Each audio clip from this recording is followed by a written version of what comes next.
C'est une passionnée de musique et plus particulièrement de rap. Elle arrive à nous plonger dans l'univers de chaque artiste à travers son contenu de qualité et elle sait nous dénicher les bons bails à écouter.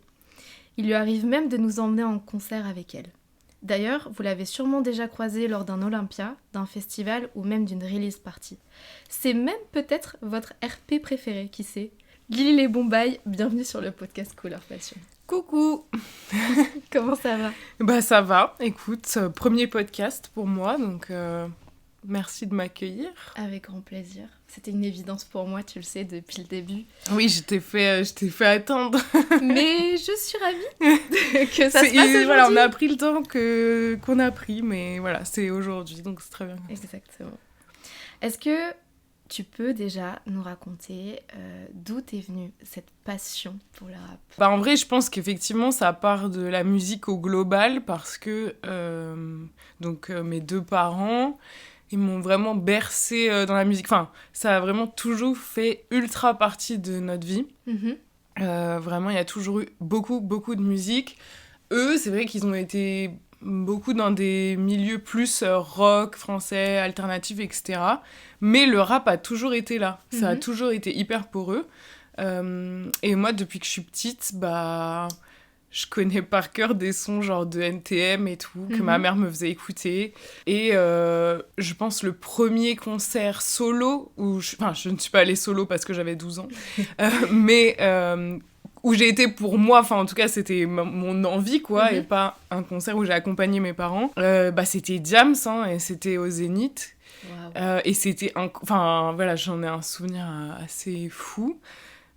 C'était très fort et mon père m'a accompagnée, enfin voilà, donc c'est pour dire qu'il y avait vraiment aussi un partage sur tout ça, et il était pas en mode c'est relou d'être là, il était à fond, et il était même hyper fier, je pense, de pouvoir m'accompagner là-dedans, et d'une certaine manière c'était déjà un engagement aussi.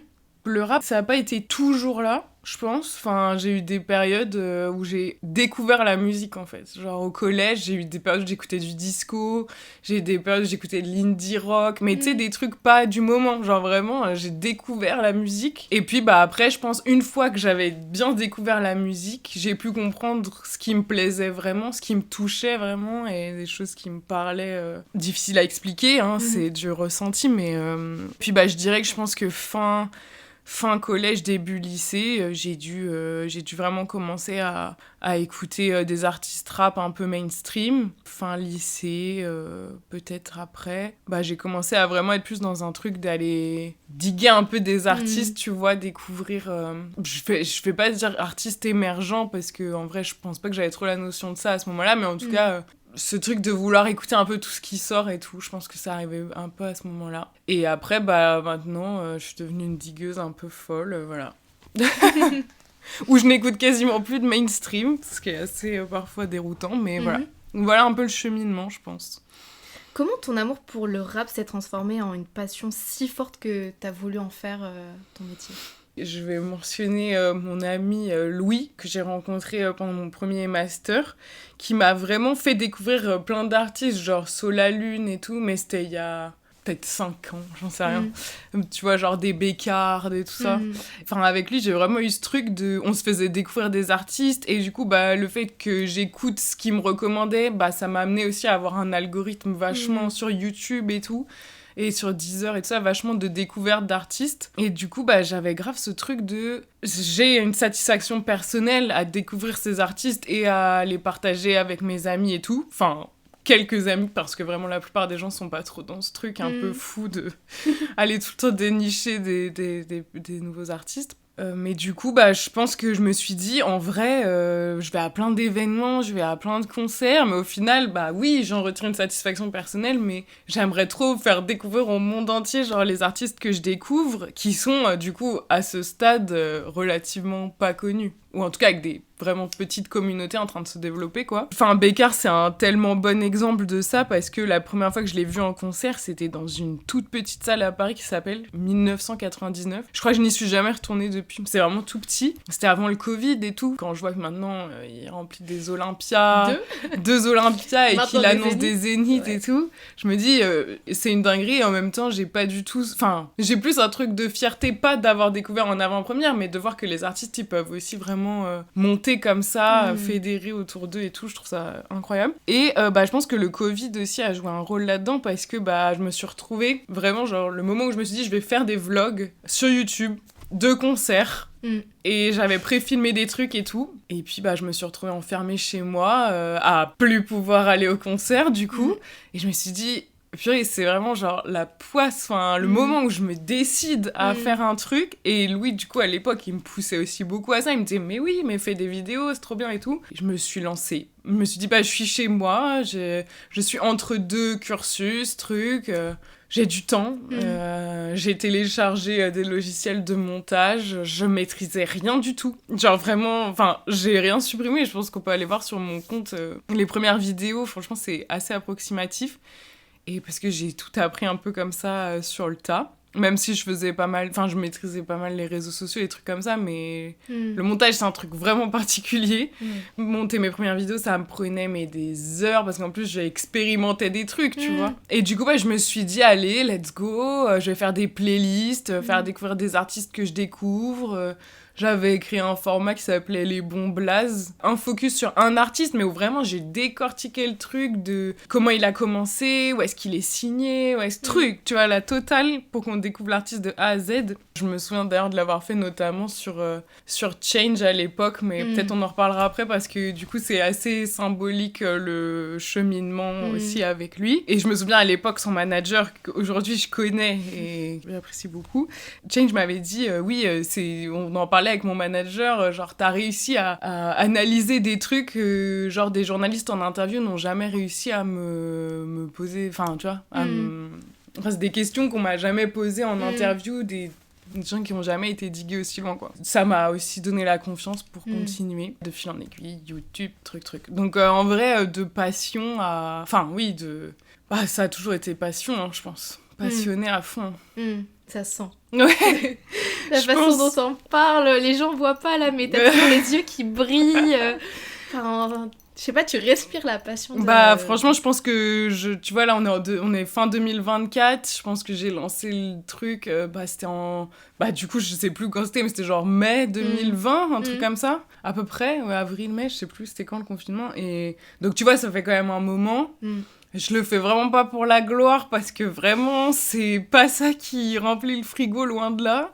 Mais du coup, je pense, si je suis encore à faire toujours découvrir des artistes aujourd'hui, presque 4 ans plus tard, enfin 3 ans et demi plus tard, c'est que y a que la passion qui peut te porter jusque-là, je pense. Hein. Ouais. Sinon, j'aurais arrêté depuis longtemps. Je pense aussi.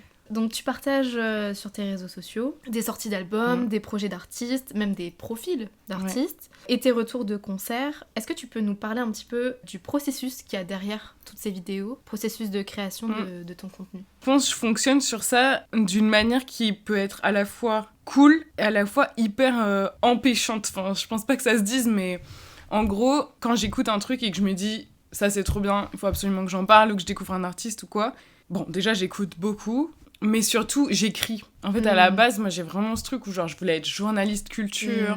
Et j'avais un blog où j'allais voir des spectacles, j'écrivais des critiques dessus. Enfin, tu vois, j'avais vraiment ce truc où j'ai toujours aimé écrire. Genre, dans mes anciens ordis, quand j'étais plus jeune, je pense qu'on doit retrouver, je sais pas, des débuts de romans jamais finis. Enfin, c'est des trucs où, genre, vraiment, j'aimais écrire. Enfin, j'aime toujours, mais c'est vrai que je le fais moins aujourd'hui.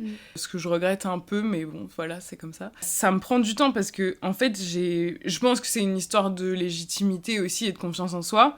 Mais c'est plus facile pour moi de tout écrire, parce que du coup j'ai l'impression qu'à l'écrit j'arrive à trouver des tournures de phrases et des descriptions. Je pense que ça me rassure vachement en fait d'avoir une base écrite, parce que je me dis ah ouais, là j'ai trouvé un bon moyen de décrire le truc Et si je me lance comme ça sans filet à l'oral, en vrai, je vais jamais réussir à dire, à bien décrire. Tu vois, je pense que je me fais pas du tout confiance sur ça. C'est pour ça que l'exercice du podcast, il est difficile aussi.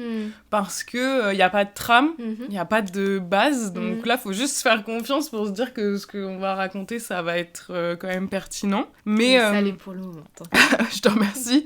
Mais du coup, c'est vrai que ça me rassure, je pense. Et déjà, je filme que chez moi, tu vois. Et je me souviens avoir une discussion avec Opa Philo sur les réseaux aussi, où justement, lui, il a le processus inverse de moi. C'est-à-dire, lui, il n'écrit rien et il filme dehors, constamment. Et on est vraiment les opposés sur ça. Moi, je l'admire énormément pour ça, parce que je suis incapable... Enfin, en tout cas, je sens que moi, je suis pas du tout capable de faire ce qu'il fait. Du coup, je trouve ça assez impressionnant. Ce que j'aime bien aussi dans ce processus-là, c'est que du coup, j'ai l'impression que j'arrive quand même à dire des trucs qui sont un petit peu plus approfondis, tu vois. Là où je pense, si je faisais juste écouter et tout de suite retranscrire à l'oral ce que j'ai ressenti, j'ai l'impression que ce serait quand même moins pertinent, tu vois. Okay. Peut-être je me trompe, hein, mais en tout cas, c'est comme ça que je le ressens, donc c'est comme ça que je fonctionne.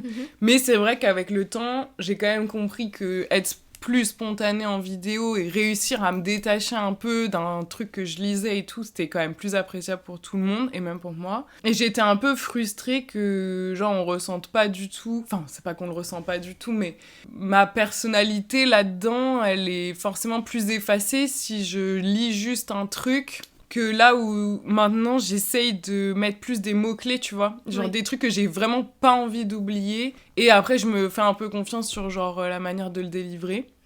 Et puis bah après sinon niveau matos, genre ça a été un peu aléatoire. J'ai filmé avec avec ma toute première paye en alternance, j'ai acheté un réflexe avec un écran qui se retourne, qui filme aussi. Donc voilà, j'ai filmé beaucoup de vidéos avec ça. Bref, j'ai filmé avec mon tel, j'ai essayé des setups d'ordi, de trucs, bref. C'est un peu aléatoire, mais je crois que c'est pas ça le plus important en vrai. Même si bien sûr ça marche toujours mieux d'avoir une bonne qualité et tout, mais bon, notamment TikTok a beaucoup changé le game un peu sur ça, parce qu'au final, c'est assez frustrant parfois, mais les vidéos qui marchent le mieux, c'est pas forcément celles qui sont les mieux filmées, la meilleure qualité, le meilleur son, le meilleur truc. Au final, c'est vraiment le contenu de ce que tu racontes qui compte plus d'une certaine manière. Là, il y a pas longtemps, j'ai fait une vidéo où je parlais de Théodora et de son morceau, là, Congolise sous BBL, qui a fait une trend et tout. Le truc, on ne voit même pas ma tête, je suis allongée dans mon lit, c'est pixelisé à fond, le truc fait 24 000 vues. Là où mes vidéos qui sont filmées avec ma cam, montées, truc, elles vont 300 vues, tu vois. Après, moi, je suis pas du tout attachée aux chiffres, parce que, comme je l'ai dit tout à l'heure, encore une fois, je pense que sinon, j'aurais lâché depuis longtemps si c'était ça qui m'importait. Donc, je le fais pas pour ça, mais c'est vrai que c'est assez fascinant d'analyser ça. Mais voilà, au niveau du processus, c'est assez simple. En vrai, j'essaie surtout de parler de choses qui m'interpellent quand je les écoute, et j'ai la chance aussi qu'on m'envoie des choses, donc c'est vrai que, notamment par des attachés de presse et tout. Ça m'aide aussi parfois à faire un certain tri, mais en même temps, force à eux, parce que franchement, déjà, j'ai plus le temps de répondre. Mais qu'ils sachent que j'écoute, mais parfois je réponds pas, et donc, je peux pas leur dire si je vais sortir un truc ou pas. Souvent, je réponds, je dis « Ah ouais, j'ai grave kiffé et tout. » Peut-être j'en parlerai, mais en vrai... ils le sauront que quand ça sortira, quoi. Et justement, comment tu choisis ces artistes et projets dont tu vas parler ? Donc, on t'en envoie ? On m'en envoie beaucoup, énormément, et pourtant, j'ai pas un gros compte, alors j'imagine même pas ce que ça doit être pour les plus gros médias, sachant que je me considère pas comme un média, mais je veux dire, en tout cas, les gens qui communiquent sur tout ça. C'est pas ça ma source principale, hein, vraiment pas, c'est mon algo Deezer. Qui est extrêmement pointu, hein. Je pense avec le temps, comme on dit, j'ai construit mon algo Deezer brique par brique. En gros, dans les nouveautés pour toi qui sont mises à jour chaque semaine et tout, quand j'ai le temps, donc des fois c'est le vendredi quand il y a les trucs qui sortent, des fois c'est dans le week-end ou en début de semaine, je l'actualise et puis j'écoute les noms que je connais déjà, et je découvre aussi, genre quand il y a des noms que je connais pas mais qui m'interpellent, que ce soit par la cover ou je sais pas quoi, où je sens que c'est un peu dans une dynamique a mis une DA, enfin je sais pas comment on peut dire, genre des fois rien qu'à la cover ou des trucs comme ça, je sais que un peu où ça se situe, tu vois. Donc j'écoute parfois par pure curiosité, même des trucs, des covers improbables, je me dis bon, allez. Le problème c'est que je partage ce compte avec ma mère et qu'elle écoute pas du tout la même chose que moi, donc des fois il y a des trucs improbables et j'écoute aussi, je me dis on sait pas, voilà. Et du coup c'est ça, hein, ma source principale, c'est vraiment ça. Et puis évidemment, non, je peux pas dire que c'est que ça, c'est aussi tous les artistes que je suis depuis des années maintenant, qui partagent leurs propres actus, mais aussi les actus des artistes qui font partie de leur entourage, etc. Et là, moi, enfin, je devrais peut-être pas le dire, parce que c'est un petit peu ma botte secrète, mais je pense que c'est pas un scoop non plus, mais c'est comme ça que je digue beaucoup. En fait, dès qu'il y a un artiste que j'aime bien qui partage un autre artiste, je vais voir, j'écoute, truc. Les retours que tu reçois de la part de ta communauté parfois influencent ton contenu. Je sais que sur TikTok, t'essayes au maximum de répondre aux commentaires en vidéo et je trouve ça trop chouette d'ailleurs. J'essaye. Après, c'est vrai que moi, je le fais pas... Enfin, je le fais pour moi, mais l'idée, c'est de pouvoir échanger avec des gens qui sont aussi passionnés parce que sinon, moi, parler toute seule de trucs qui n'intéressent que moi, bon, au bout d'un moment, c'est un peu lassant. Ça me touche beaucoup quand j'ai des gens qui m'écrivent et qui me disent « Ah ouais, je découvre plein d'artistes...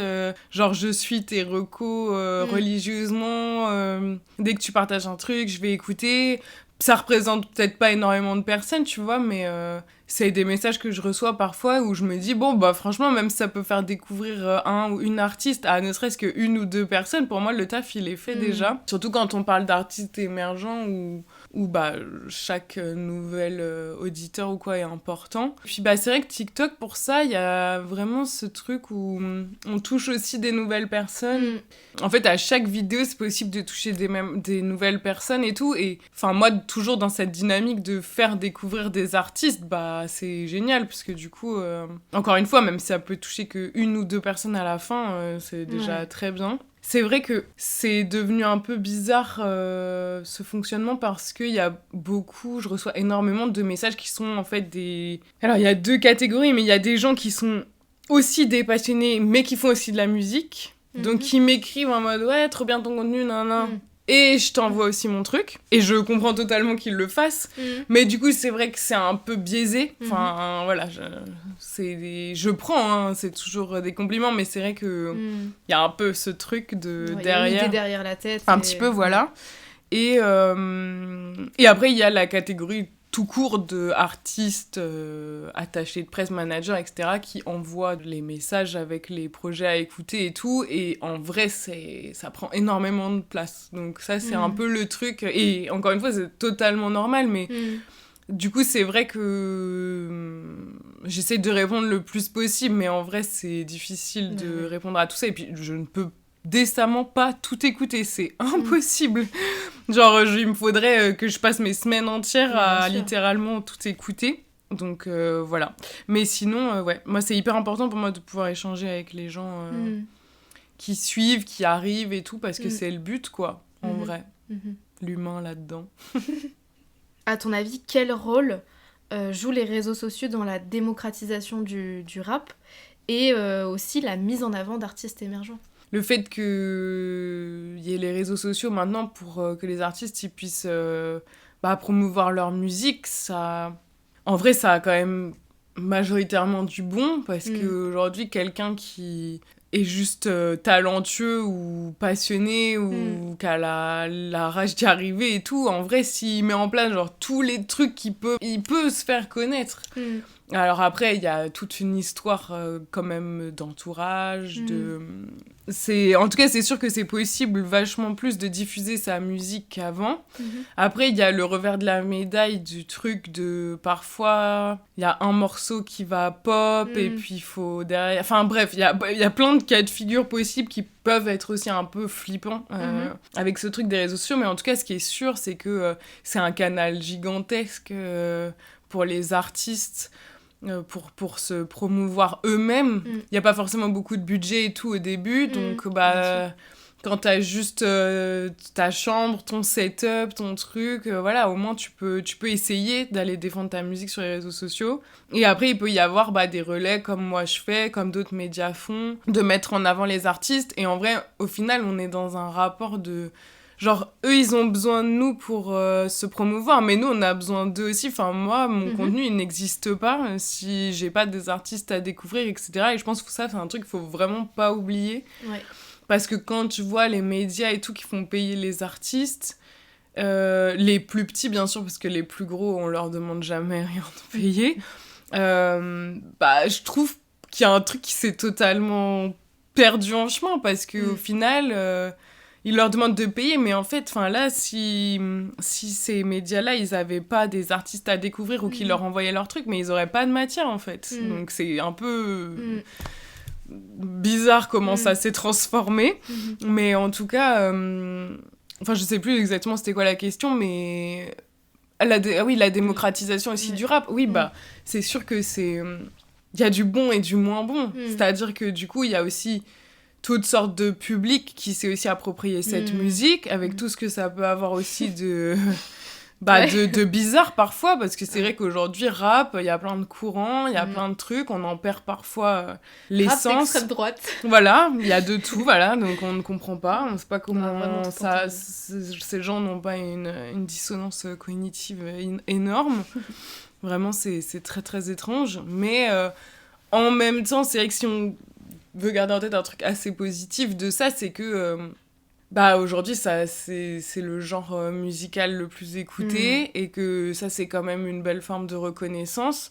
Maintenant, c'est aussi à toutes les personnes passionnées par cette culture et qui ont à cœur de la respecter, de bien comprendre d'où elle part, quels sont ses enjeux à la base, et de toujours garder en tête de respecter ces bases-là. C'est super important. Enfin, en tout cas, c'est important pour moi, et je pense que tous les gens qui s'en saisissent, en dehors des gens qui s'en saisissent pour faire du business uniquement, doivent garder ça en tête. Je pense que c'est giga important.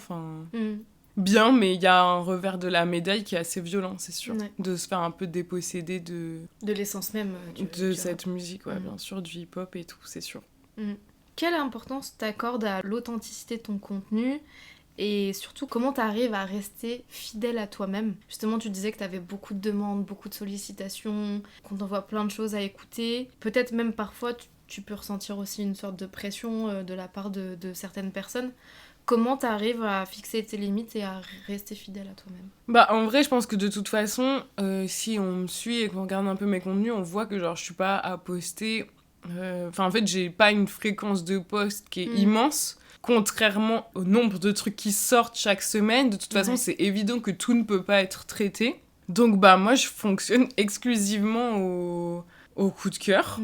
Parce que, en fait, de toute façon, je ne peux pas faire autrement. C'est-à-dire passer 1 heure à écouter, réécouter un truc pour écrire, pondre quelque chose d'un minimum, j'espère, pertinent, que ce soit sur un artiste, sur un projet. Je me sens redevable de personne, j'ai de contrats avec personne, il n'y a pas d'argent en jeu, je suis vraiment ultra libre. Après, il y a des choses que je me mets avec moi-même. C'est-à-dire, par exemple, c'est hyper important pour moi de faire découvrir des artistes féminines. Parfois, comme elles sont en tout cas bien moins mise en avant, le travail d'aller diguer des artistes féminines, il prend plus de temps en vrai, parce qu'on les donne moins spontanément. Enfin, tu vois, je reçois peu en vrai de projets d'artistes féminines. Alors, de toute façon, c'est évident qu'il y en a aussi moins, mais malgré tout, ça, c'est un taf que je dois vraiment faire de moi-même. Et qui est hyper important pour moi, et je le fais avec vraiment bon cœur. Il n'y a aucun souci à passer du temps à faire ça. Mais du coup, ça, c'est des trucs que je me dis avec moi-même. Genre, par exemple, si je me dis, ah là, ça fait quand même 3, 4, 5, 6 fois j'ai parlé de projets ou d'artistes masculins, attention, sans parler forcément de quotas ou quoi que ce soit, mais en tout cas... je sais que j'essaye d'être hyper vigilante avec ça parce que c'est important pour moi. Et parce qu'en plus, j'en écoute vraiment beaucoup aussi. Enfin, tu vois, faut que ce soit... Comme je ne suis pas un média, je suis... c'est moi, c'est mon contenu, ça n'engage que moi. Et du coup, c'est aussi forcément lié à ce que j'écoute moi. J'ai aucun intérêt à aller parler de... si, pour me faire bien voir des gens qui m'envoient des trucs et des labels et des machins, mais en vrai, ça, je m'en fous un peu. En tout cas, c'est pas... Voilà, c'est pas ça. Donc, je pense que l'authenticité, elle vient de là, en fait, du fait que c'est exclusivement moi qui choisis ce dont j'ai envie de parler.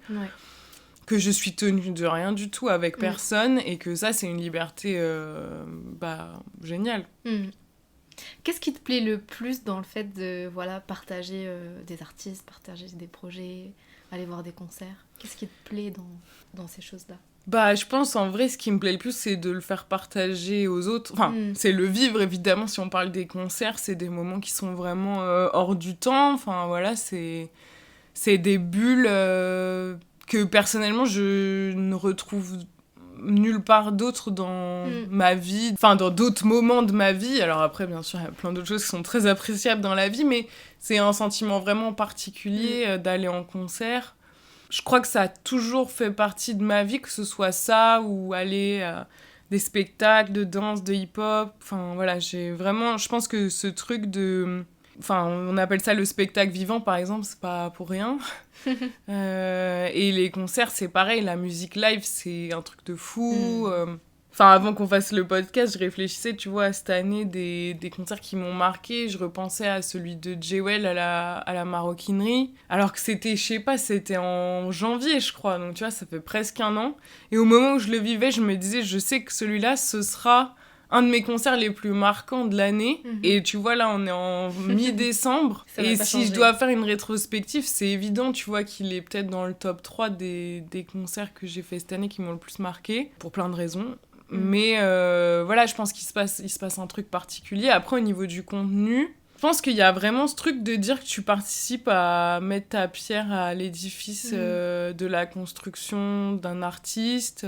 Pas dans le sens que, genre, je veux récupérer le moindre crédit sur une quelconque notoriété ou quoi. C'est pas du tout dans ce sens-là. Vraiment, moi, je n'attends rien. Enfin, par exemple, si je fais une vidéo sur un artiste et qu'il ou elle la partage pas, je suis pas frustrée de ça, je le fais pas pour ça. Enfin, quand ils le font, c'est trop cool parce que ça me donne aussi de la visibilité. Mais vraiment, c'est pas du tout l'esprit, quoi, derrière. C'est vraiment dans l'idée, de partager aux gens, qu'ils puissent découvrir des nouvelles choses, mettre en avant le talent de ces artistes. Enfin, moi, c'est ça que j'aime le plus, quoi. Il y a d'autres concerts qui t'ont marqué cette année ? En vrai, il y en a eu beaucoup, parce que c'était encore une année bien chargée. Mais ouais, c'est sûr. Déjà, celui de Jewel. Après, franchement, il faudrait que je me repasse le fil, ouais. Jola Green, c'était quand même quelque chose. Mais en fait, tous ceux que je vais dire, c'était à la Maroquinerie. Donc, c'est ma salle préférée. Mais il se passe vraiment un truc là-bas. Ouais. Genre, Jola Green et TH, tu vois. Les 3, là, c'était vraiment quelque chose. Après, on a fait pas mal d'Olympia aussi. C'est sûr, c'est des moments particuliers parce que c'est un peu des aboutissements aussi pour les artistes. Surtout que j'ai l'impression cette année d'avoir vu pas mal d'artistes à l'Olympia que j'avais vu déjà avant, que j'ai vu un peu aussi évoluer, grandir, un truc. Donc il y avait des moments hyper touchants, hyper symboliques. C'est évident que j'oublie certainement des concerts qui m'ont marqué, mais en tout cas, tu vois, c'est les 3 qui me viennent là. Ouais, je pense que ces 3-là, c'était... Parce qu'ils représentent un peu les 3 styles assez différents, au final. Et ils ont fait les choses de manière hyper différente aussi dans leur live, quoi. Mais c'était des moments hyper forts.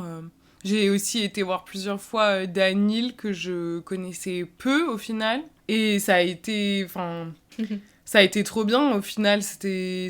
Je sais pas, c'est la première fois que je suis allée le voir, c'était à la Maroquinerie aussi. Comme quoi, cette salle, hein. Ouais, vraiment. Et ça m'a beaucoup touchée, je sais pas, je suis rentrée, j'ai dit à ma mère, je lui ai dit, mais attends, mais c'est incroyable ce que je viens de voir. Je connaissais pas bien, mais il s'est passé un truc de fou, l'énergie, le partage, la générosité, la musique, c'était trop fort.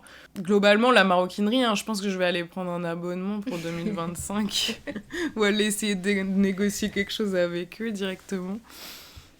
En plus, c'est dingue que ça soit la Maroquinerie parce que moi, le premier concert où tu m'as invitée, c'était justement Edge à la Maroquinerie. Mais oui. Et ce qui est trop chouette en plus. Et je sais que je vais déjà chialer pendant le concert parce que ça va être tellement symbolique pour moi et pour la relation amicale que j'ai avec toi parce qu'on va le voir du coup en 2025 au Trianon. Ouais. Et j'ai jamais fait Trianon.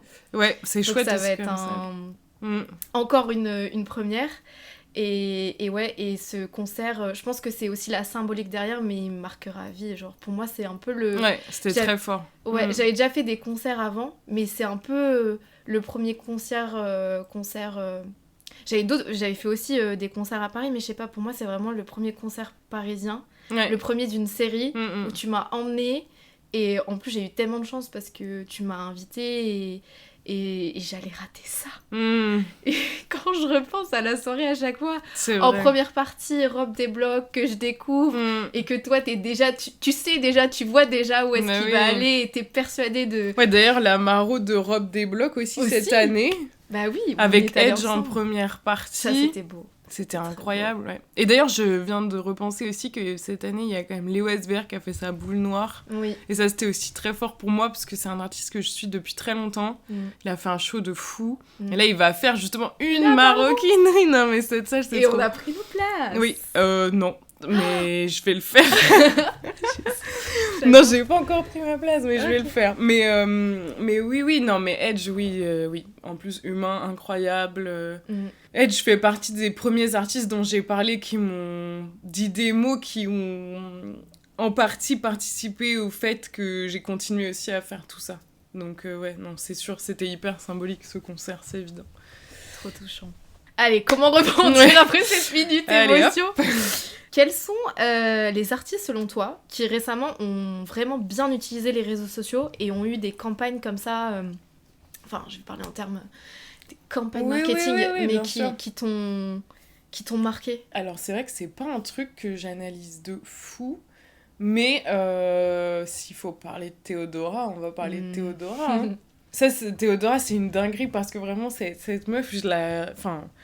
on se croise moins maintenant, mais forcément, puisque c'est devenu une giga star. Mais vraiment, quand je l'ai connue à ses tout débuts, mais je savais tellement que ça allait devenir une star. Genre, c'était évident, je savais pas par où, je savais pas comment ça allait arriver, mais c'était évident, quoi. Enfin, ça a toujours été une évidence pour moi. Que ce soit déjà à chaque fois que je la croisais, même à des événements et tout, de juste ce qu'elle dégage... Comment, tu vois, sa vision aussi du style, bref, plein de trucs. Et je suis juste trop contente de ce qui lui arrive. Mais ce qui est intéressant, c'est que finalement, elle est entourée et tout, c'est un fait. Mais les trends TikTok organiques comme ça, on peut pas les prévoir. Non. Quand on entend le son pour la première fois, personnellement, je me suis dit, ce son-là, c'est un tube. Genre Congolese sous BBL, je me suis dit, c'est un tube. Je crois que si tu regardes sur mon TikTok, j'ai fait un TikTok genre peut-être une semaine avant la trend ou quoi. Parce que je savais que ça allait péter. Bon, ça, j'aurais jamais imaginé que ça pouvait prendre carrément cette ampleur. Et en vrai, ça me rassure un peu que les gens soient capables de se prendre un truc aussi hybride. Finalement, quand même, un peu en dehors des codes habituels. Bien sûr. Alors après, ça vient avec son lot de trucs très violents. Hein. Moi, j'ai du mal à aller voir les commentaires sous des trucs de médias qui parlent d'elle et tout, parce que je trouve que les gens sont vraiment malveillants. Mais bon, je pense qu'elle s'en fout, j'espère en tout cas, et voilà. Mais c'est vrai que pour moi, c'est le meilleur exemple de à quel point on peut pas calculer les morceaux pour qu'ils pètent. Alors après, bien sûr, oui, il y a, j'imagine, plein d'exemples de morceaux mainstream qui ont été pensés pour les réseaux et qui ont fonctionné. Mais en revanche, le nombre de morceaux qui ont été calculés pour les réseaux et qui n'ont pas marché, je pense qu'il y en a énormément aussi. Je trouve ça hyper jouissif, le fait que, justement, ce soit des morceaux pas calculés qui pètent. Et par ailleurs, son projet, pour moi, c'est tube sur tube. Elle a grave expérimenté des trucs. Et je me dis, sur ce projet-là, il y a encore d'autres sons qui peuvent devenir viraux comme ça. Ouais, complètement. Puis après, sinon, je sais pas trop. Parce qu'en fait, moi, c'est vrai que je vois plus les stratégies du côté, genre, collaboration entre artistes, tu vois, les feats, les trucs. Tu vois, par exemple, il y a pas longtemps, je me posais la question sur Jola Green. Parce que cette année, on l'a énormément vu. Il a sorti des trucs en solo. Il a fait énormément de feats. Là, j'ai vu encore il y a quelques jours qu'il allait apparaître sur le projet de Ziak. Je me suis vraiment posé la question de la pertinence, tu vois, de cette collaboration. Enfin, il y a un truc, et c'est totalement stratégique, tu vois, d'être partout. Et moi, en tant qu'auditrice, il y a des moments, ça me gave, tu vois, parce que il y a des couplets qui sont moins travaillés que d'autres, parce que forcément, quand tu dois pondre des trucs sur trucs sur trucs, au bout d'un moment, il y en a qui sont moins bien écrits que d'autres, voilà. Alors que moi, j'adore sa musique à la base, et en fait, j'ai pas envie de me lasser, tu vois, d'avoir ce truc en mode « Ah, mais je le vois partout, je l'entends partout, il a fit avec tout le monde. » Et tu vois, son dernier projet, je me le suis moins pris parce que, à part quelques sons, mais sinon, je trouve que c'est un peu vide. lisse. Je trouve que c'est un peu lisse par rapport à d'autres trucs qu'il a pu sortir, tu vois. Alors après, pas forcément au niveau des paroles, pas forcément... Mais je sais pas, j'ai eu un ressenti un peu comme ça. Tu vois, genre le feat avec Adèle Castillon, bah, factuellement, c'est un truc qui peut bien marcher. Ouais. Mais moi, ça me parle pas du tout, tu vois. Ouais. En fait, le truc, c'est que moi, j'ai l'impression que les artistes que je suis le plus, justement, ils ont pas trop de stratégie vraiment réseaux sociaux. En mode, ils sortent leur truc et puis advienne que pourra. Voilà.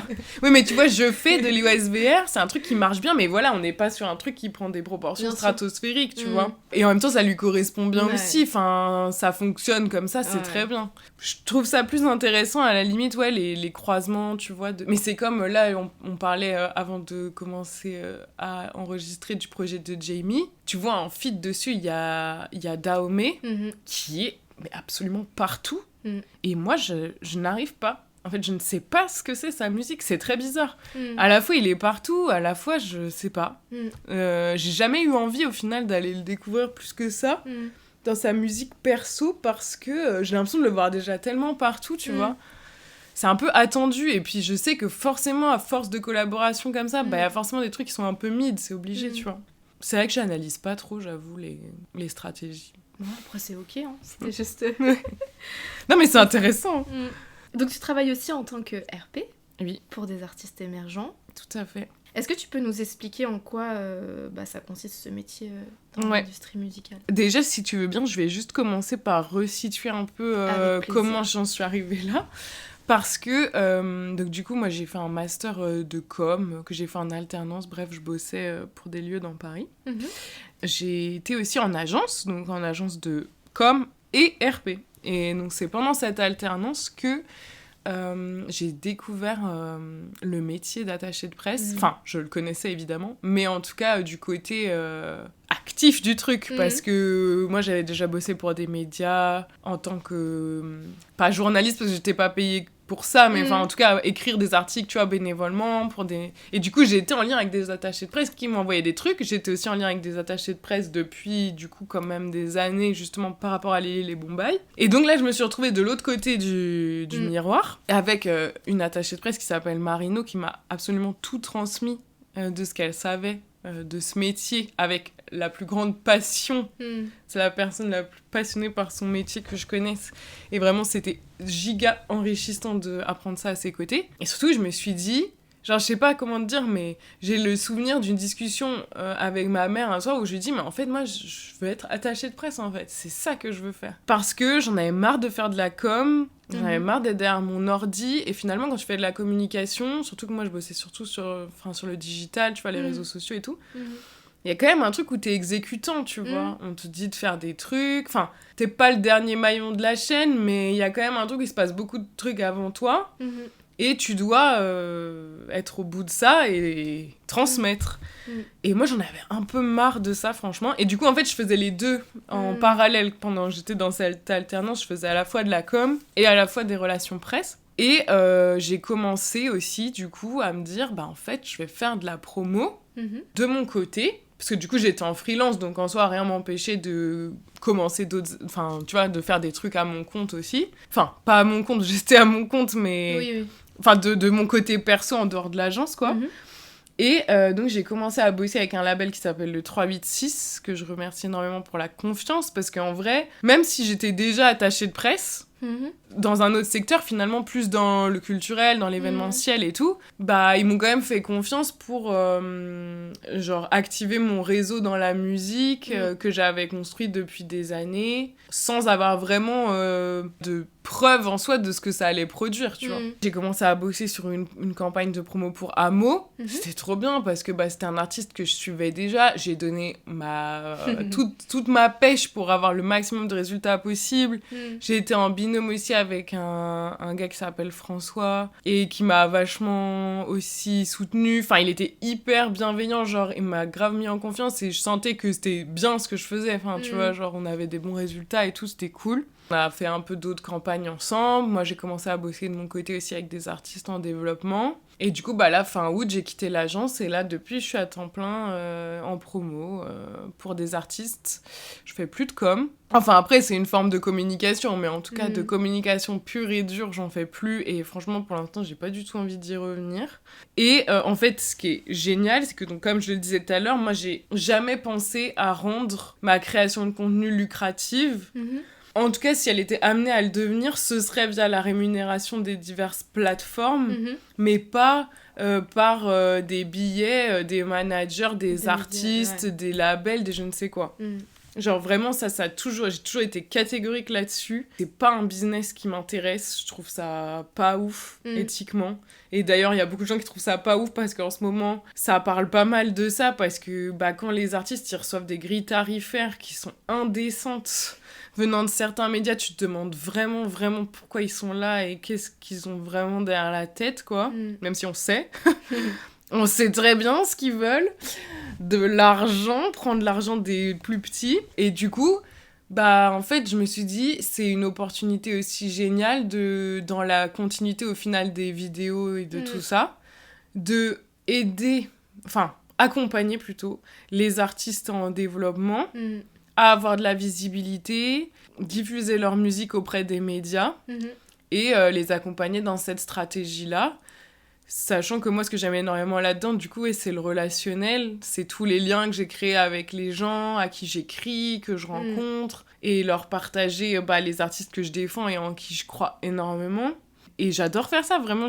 Encore une fois, je suis passionnée, mais je pense parce que j'ai trouvé un taf que j'aime faire, donc déjà, c'est quand même très agréable. Et en plus, j'aime trop les artistes avec qui je travaille, que j'accompagne. On vit les victoires ensemble. Enfin, franchement, c'est trop stimulant et enrichissant et tout.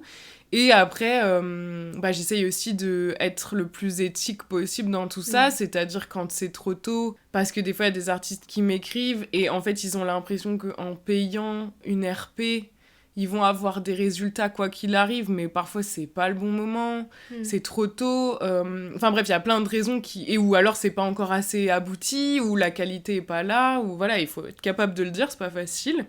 En plus, ce qui est terrible, c'est que tu leur dis non, mais tu sais qu'il y aura certainement des personnes moins honnêtes et moins éthiques que toi qui accepteront de le faire quand même pour un billet. C'est important pour moi de aussi essayer de déterminer si c'est le bon moment ou pas, et de pas comme on peut s'imaginer, c'est des gens qui ne vivent pas de la musique souvent, donc c'est de l'argent qu'ils ont aussi mis de côté pour investir dans leur musique. Donc, faut respecter ça aussi, tu vois. Faut pas scammer les gens, quoi. C'est vraiment pas l'idée. Donc, voilà un peu le parcours et la promo. Et pour l'instant, je fais aucune passerelle entre les deux parce que je trouve qu'il y a un conflit d'intérêts. J'ai pas encore trouvé la bonne manière, en tout cas, de parler des artistes avec qui je travaille sur mon autre compte. Sans que ce soit perçu comme une espèce de promo dissimulée. Tu vois, au final, si je suis amenée à partager des artistes avec qui je bosse sur mon autre compte, faut que je trouve un moyen, tu vois, de l'expliquer, de le mentionner. Pour l'instant, j'ai pas ni pris le temps vraiment de m'y pencher, ni quoi, donc je ne fais pas vraiment la passerelle entre les deux. C'est deux choses bien distinctes, même si évidemment ça se rejoint forcément. Pour l'instant, c'est comme ça que j'essaye d'aborder le truc. J'espère que c'est ok comme ça. J'essaye de faire au mieux en tout cas. Je pense que c'est plus important, et si toi t'es ok avec toi-même et tes valeurs. Ouais, j'essaye. Hein. Je le sais, je le sens. C'est quoi pour toi les qualités essentielles pour être RP ? Déjà, je pense qu'il faut aimer ça, hein, parce que c'est quand même assez ingrat sur plusieurs plans, et c'est une pédagogie que j'essaye de faire aussi avec les artistes que j'accompagne, parce que parfois les premières campagnes de promo, ça va pas être tout de suite pour avoir du relais à fond, ça va être pour faire circuler le nom, pour commencer à se faire connaître, que le nom il résonne, que quand tu sortiras un deuxième truc, les gens ils auront déjà entendu ton nom, enfin en fait... C'est vraiment un truc de longue haleine, ce taf-là de promo, surtout avec des artistes en développement qu'on n'attend pas. Ils sont pas attendus, personne les attend. Donc en fait, il faut vraiment aller montrer en quoi leur musique, elle va être plus intéressante qu'une autre, et comment ils vont se développer, et que il faut miser sur eux parce que c'est eux qui vont devenir, tu vois, peut-être les personnes à suivre de demain, etc. Il y a un truc hyper subjectif de peut-être moi ça me parle, peut-être eux, ça leur parle aussi, mais peut-être on va envoyer aux médias, ils vont dire qu'est-ce que c'est que ça, genre ça va pas leur plaire. Et moi c'est ce que j'aime aussi, et c'est pour ça que la plupart du temps j'envoie les infos que j'ai envoyées à des médias dont je connais aussi un peu la ligne édito et les valeurs et tout, parce que moi je suis très ok avec le fait qu'on me dise franchement je me le suis pas appris, je vais pas en parler. C'est hyper important, je trouve, qu'on garde ce truc de liberté, enfin tu vois, de non seulement de critiquer, mais aussi de dire bah après il y a des médias et ils ont le droit aussi, genre ils préfèrent ne pas parler d'un truc plutôt que d'en parler pour dire un truc négatif, mais ça j'entends totalement. Moi c'est ce que j'aime, c'est ces discussions, tu vois, avec tous ces gens, quand je leur envoie des trucs qui me font des retours, et quand c'est des retours positifs, de transmettre ça aux artistes, et qu'ils soient hyper stimulés, hyper contents, enfin franchement quand ils ont des étoiles dans les yeux et tout, c'est juste trop bien, et surtout de voir de campagne en campagne que c'est de plus en plus repéré, de plus en plus relayé. Après, moi, perso, comment je travaille, j'ai besoin d'aimer le... C'est pour ça, en général, le premier truc que je demande, c'est qu'on m'envoie, tu vois, un lien d'écoute, un truc. Parce qu'en fait, je ne veux pas m'engager si je suis pas sûre d'apprécier le projet, parce que moi, pour aller le défendre derrière, j'ai vraiment besoin d'y croire. Ouais. En plus, c'est un rapport de confiance aussi qu'on a avec des journalistes, des médias et tout. Si je commence à leur envoyer des trucs que j'ai acceptés par pure...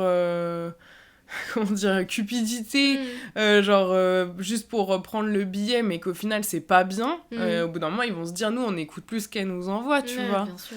Donc bon, il y a tout un truc comme ça de réussir à bien jauger aussi, je pense. Après on peut se tromper, c'est pas grave, tu vois, genre moi je sais qu'il y a des journalistes ou des médias, ils vont pas m'en vouloir si je leur envoie un truc qui leur plaît pas ou qu'ils trouvent pas bien, c'est pas grave, mais c'est juste faut pas que ce soit constamment des trucs un peu pas aboutis ou quoi. Donc bon, ça c'est à moi de jauger aussi, mais voilà, ça fait partie des qualités je pense qui sont importantes. Et puis surtout faut aimer faire du relationnel, hein, parce que moi quand tu vois, il y a tout un truc de aller à des événements, croiser des gens, leur dire c'est qui la nouvelle personne avec qui tu travailles, envoyer des mails, trucs. Moi j'adore faire ça, mais c'est vrai qu'il faut aimer. Si t'aimes pas, ça va vraiment être relou, je pense. Est-ce que t'as une anecdote sur un projet sur lequel t'as bossé récemment, et ce projet-là en l'occurrence il t'a particulièrement marqué Comme j'en parlais un peu tout à l'heure, le projet avec Change, ça a été un peu symbolique parce que c'était pas du tout prévu à la base que je bosse dessus. Les circonstances ont fait que finalement je me suis retrouvée à récupérer la promo en septembre. Oui. Il y avait déjà un single qui était sorti avant l'été du projet. Et en fait, ce qui est fou, c'est que c'est un artiste que du coup je suis depuis des années. Ouais. Et surtout, dont je connais, enfin, que j'ai toujours beaucoup défendu.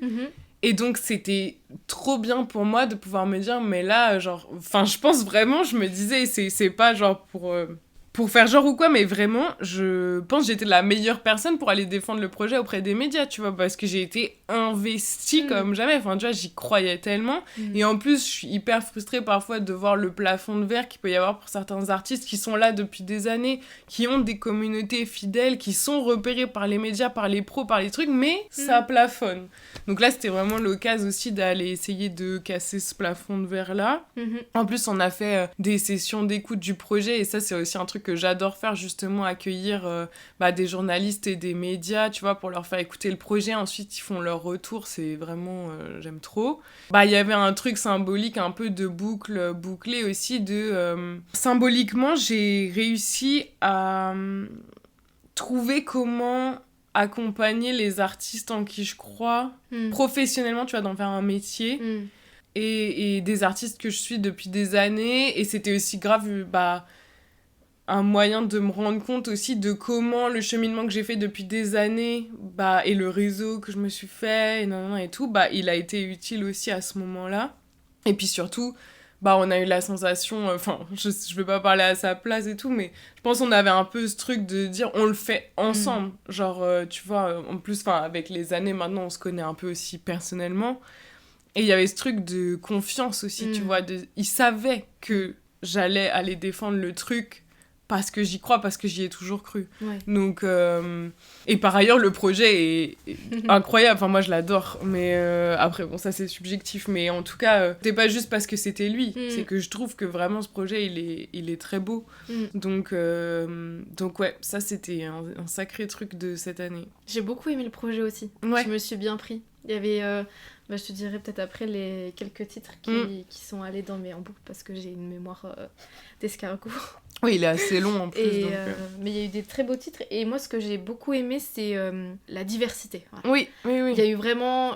J'avais envie de parler de couleurs mais j'avais l'impression que la palette était vraiment diverse et qu'il n'y avait pas... Enfin, il n'y avait pas de rupture. Chaque couleur était bien amenée et c'était... Oui, complètement, hyper intéressant. C'est ça. Ouais. C'est une très bonne analyse. Est-ce que tu peux nous parler d'un artiste émergent que t'accompagnes actuellement et qui t'a totalement convaincu Il y a 2 artistes, je pense, dont je pourrais parler.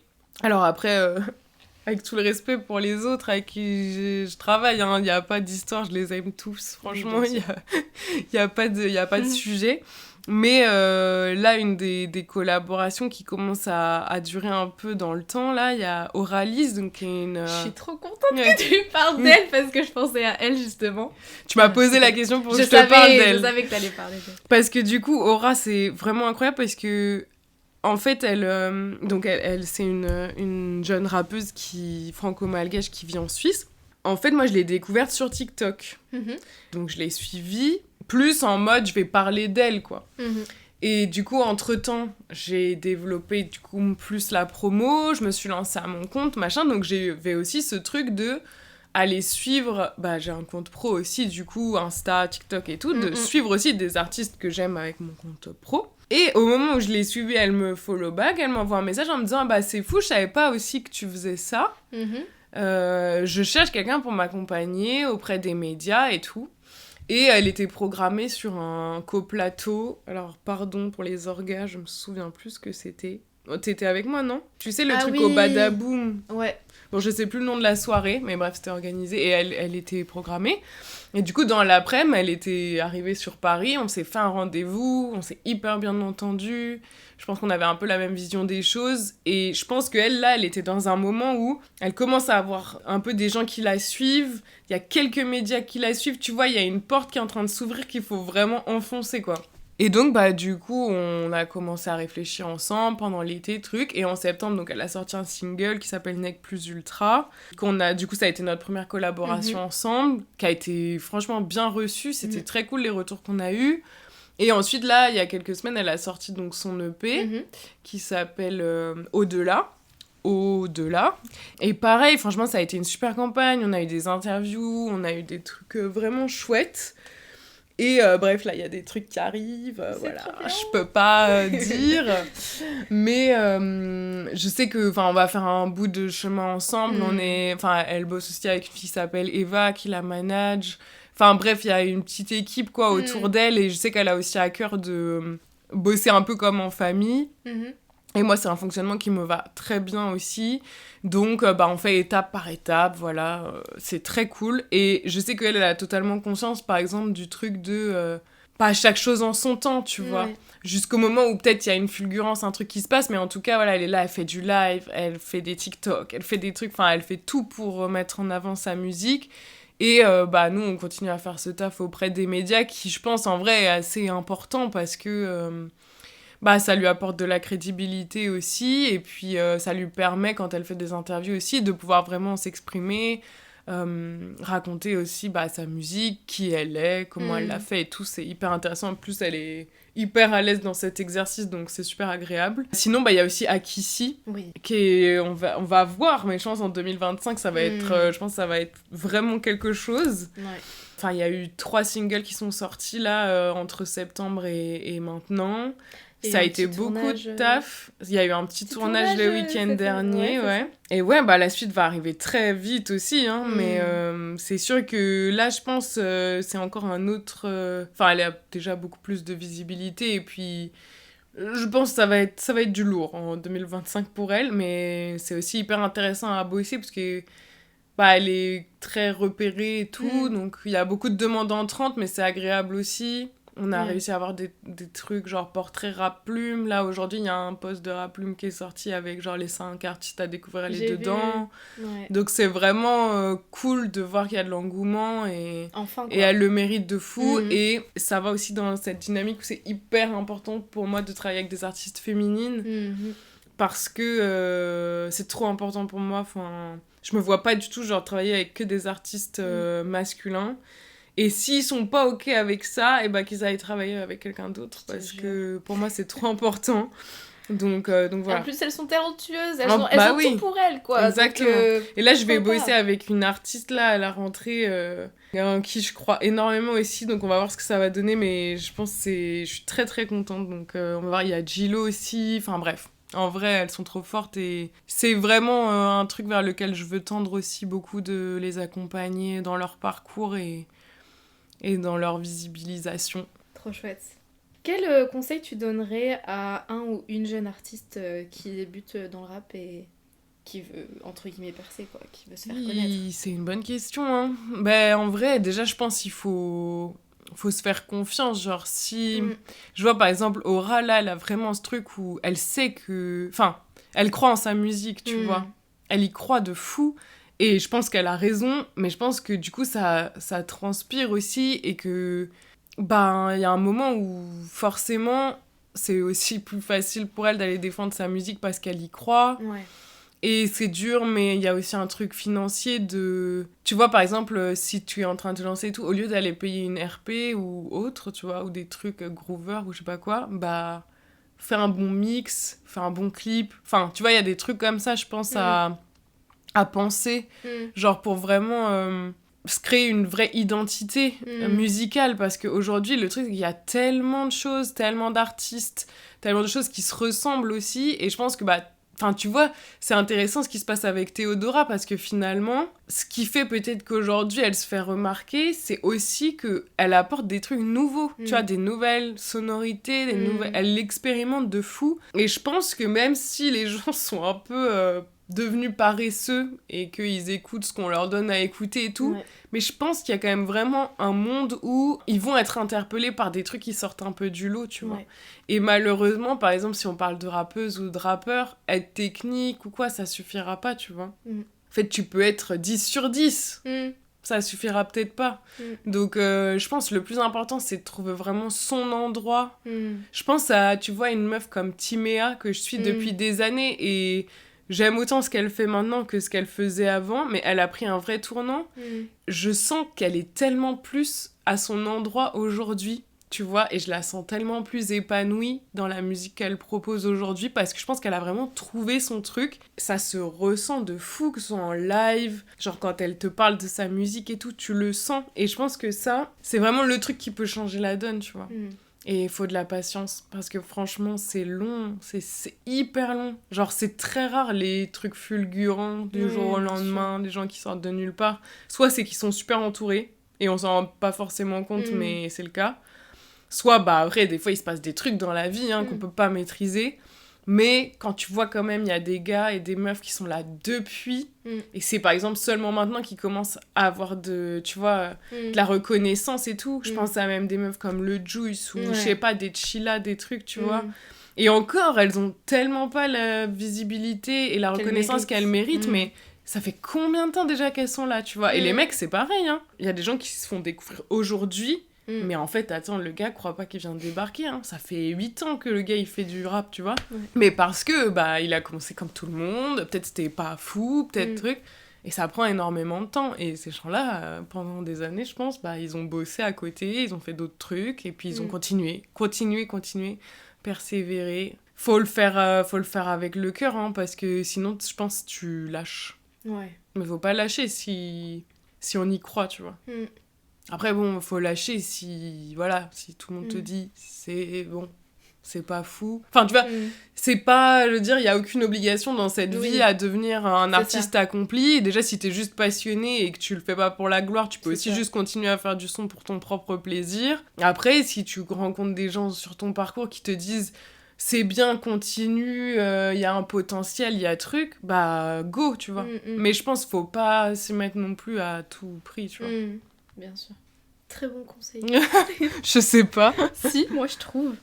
Quelle est ta vision actuelle de la scène rap francophone ? Alors, la scène laquelle ? Parce que, genre, global ? Oui, global, que ça soit... Parce qu'on parle beaucoup en ce moment d'ancienne génération, Ouais. la nouvelle génération, la New J. Ouais. Mais Bah, moi, c'est plus global, tu vois, Ouais, c'est plus ton... Bah, en vrai, je trouve que les gros sont devenus paresseux, les gros rappeurs. Mhm. Et non, pas rappeuses, elles sont jamais paresseuses, mais parce qu'elles peuvent pas, sinon ça marche pas. Clairement. Mais On n'a pas ce luxe. tu vois, ouais, voilà, c'est ça. Il y a des trucs que j'ai même pas vraiment écoutés. Et je trouve cette mentale, tu vois, un peu comme Sonungazo, il parlait là de sortir un projet qui est fait pour être que des disques d'or, des trends, des trucs. Moi, c'est une mentale qui me parle pas. Mhm. Je trouve que c'est dommage, en fait, de tomber dans ce versant-là, alors qu'il pourrait juste faire... Bah... Enfin, après, si c'est ce qu'il aime faire comme musique, pas de problème, tu vois. Mais sauf que là, il le revendique pas comme tel. À aucun moment, il dit que, genre, il fait cette musique-là parce que c'est la musique qu'il a envie de faire. Et qu'elle soit mainstream, il a le droit. Mais là, c'est pas trop ça, quoi, l'état d'esprit. Il y a un peu un truc en ce moment qui est à la fois un peu ridicule et à la fois je vois ce que les gens veulent dire, qui est que bah, les rappeurs ils rappent bien au début puis après ils deviennent riches et puis ils ont plus rien à raconter et c'est plus authentique et tout. Mais je pense que c'est réel, il y a un peu un truc de... Tu racontes pas les mêmes choses quand tu rappes la rue, que tu rappes ton quotidien, que c'est la misère, que plein de trucs, tu vois, que puis quand... t'as la haine, Bah oui, t'es habité en fait. par un truc, tu vois. Et je pense que oui, c'est évident qu'ils le perdent avec le temps parce qu'ils sortent aussi de certains environnements et tout. Et d'un côté, certainement, enfin, tant mieux pour eux si c'était leur objectif, tu vois, genre... Mais sauf que forcément, les paroles sont plus les mêmes, le truc est plus le même, c'est évident. Je suis pas sûre qu'ils soient hyper honnêtes sur ça et qu'ils soient vraiment capables de le reconnaître, tu vois. Je pense que ça les fait un peu chier. Enfin, que ce soit moins authentique, en fait. Je trouve parfois ça se ressent, ce truc où ils recherchent cette authenticité un peu perdue, tu vois. Et sauf que du coup, bah, je trouve ça se ressent que c'est plus ça, le truc. Donc à la limite, parle vraiment d'autre chose, de ce que tu vis, même si c'est plus la même chose. Et peut-être ça sera plus honnête et plus authentique que d'essayer de... faire ce que tu faisais avant, alors que gros, ta vie, elle a plus rien à voir, tu vois. Donc ça, c'est une chose. Après, moi, je suis hyper enthousiaste des nouvelles générations. Je trouve que c'est vraiment trop bien de voir... alors, encore une fois, je parle des gens qui respectent, tu vois, cette culture et qui ont aussi à cœur de quand même respecter les codes et tout. Et je pense que c'est quand même super important de garder ça en tête. Mais en vrai, la plupart... ont baigné là-dedans, enfin, tu vois, genre... pas forcément dans leurs environnements de vie, mais dans ce qu'ils ont pu écouter, etc. Et peut-être dans leurs engagements aussi personnels, tu vois, politiques et tout, j'en sais rien. Mais moi, je trouve ça hyper cool qu'il y ait plein de gens qui essayent d'aller sur plein de terrains. Et je trouve ça aussi hyper cool que, parallèlement, il y a un rap beaucoup plus terre-à-terre qui soit quand même... Enfin, qui continue à être très apprécié, tu vois. J'ai l'impression que ça s'est un peu perdu à un moment, et que là, c'est en train de revenir, tu vois, quand je vois, genre, des Jungle Jack, des Costa, que j'ai découvert, là, il y a pas longtemps. Tu vois, ça, c'est des trucs, genre, Okis et tout, qui ont eu, je trouve, de la visibilité cette année. Ou même un Rob, tu vois, Rob des blocs. Il y a ce truc où c'est du rap qui rappe, sur des prods de rap, et merde, c'est bien, quoi, tu vois. Et ça fait du bien. Et moi, je sais que en ce moment, j'ai vraiment beaucoup plus envie d'écouter ça. Et je trouve qu'un profil par exemple comme TH est hyper intéressant parce que il allie, je trouve, ce truc hyper moderne, tu vois, digital, comme il dit la hit rap et tout, tu vois, c'est vraiment ce truc, c'est actuel, on peut pas dire, tu vois, mais pour autant il est tellement empreint des codes du hip-hop, du rap et tout, plus à l'ancienne, que ce soit dans les thématiques ou genre dans la façon de... Enfin, pas dans la façon de poser, mais enfin, je sais pas, ça se sent quoi, dans sa technique. Et je trouve que des profils comme ça sont hyper intéressants. Après, il y en a plein, mais en tout cas, bon, ce qui est sûr, c'est que ça a jamais été aussi pléthorique, quoi. C'est peut-être à la limite le truc le plus compliqué à gérer. Il y a trop de trucs, il y a trop d'art... Enfin, il y en a pas trop, après tant mieux, tu vois, qu'il y en ait autant, mais trop dans le sens, c'est impossible de tout écouter, découvrir tous les nouveaux artistes qui émergent, Tout, c'est pas possible. Donc après, moi, ce que je dis, c'est tu les découvriras quand tu les découvriras. Si c'est via un post de je sais pas qui, ou ton algo, ton TikTok, ton je sais pas quoi, ça arrivera quand ça arrivera, tu vois. Et on s'en fout de dire, genre, j'étais là depuis le début. Pas grave, genre, tu monteras dans le train quand tu monteras dans le train, tu vois. Et si t'étais là au début, tant mieux pour toi, mais c'est pas grave. Je pense qu'il faut aussi que les gens arrêtent de vouloir que les artistes qui découvrent au début percent pas, en fait. Enfin, tu vois, ce truc de gatekeep... les artistes que tu découvres parce que tu veux pas qu'ils deviennent mainstream, enfin ça n'a pas de sens, genre tu peux pas lui souhaiter ça. Donc ouais, après bah les commus sont problématiques parfois d'artistes, voilà, il y a des trucs super toxiques.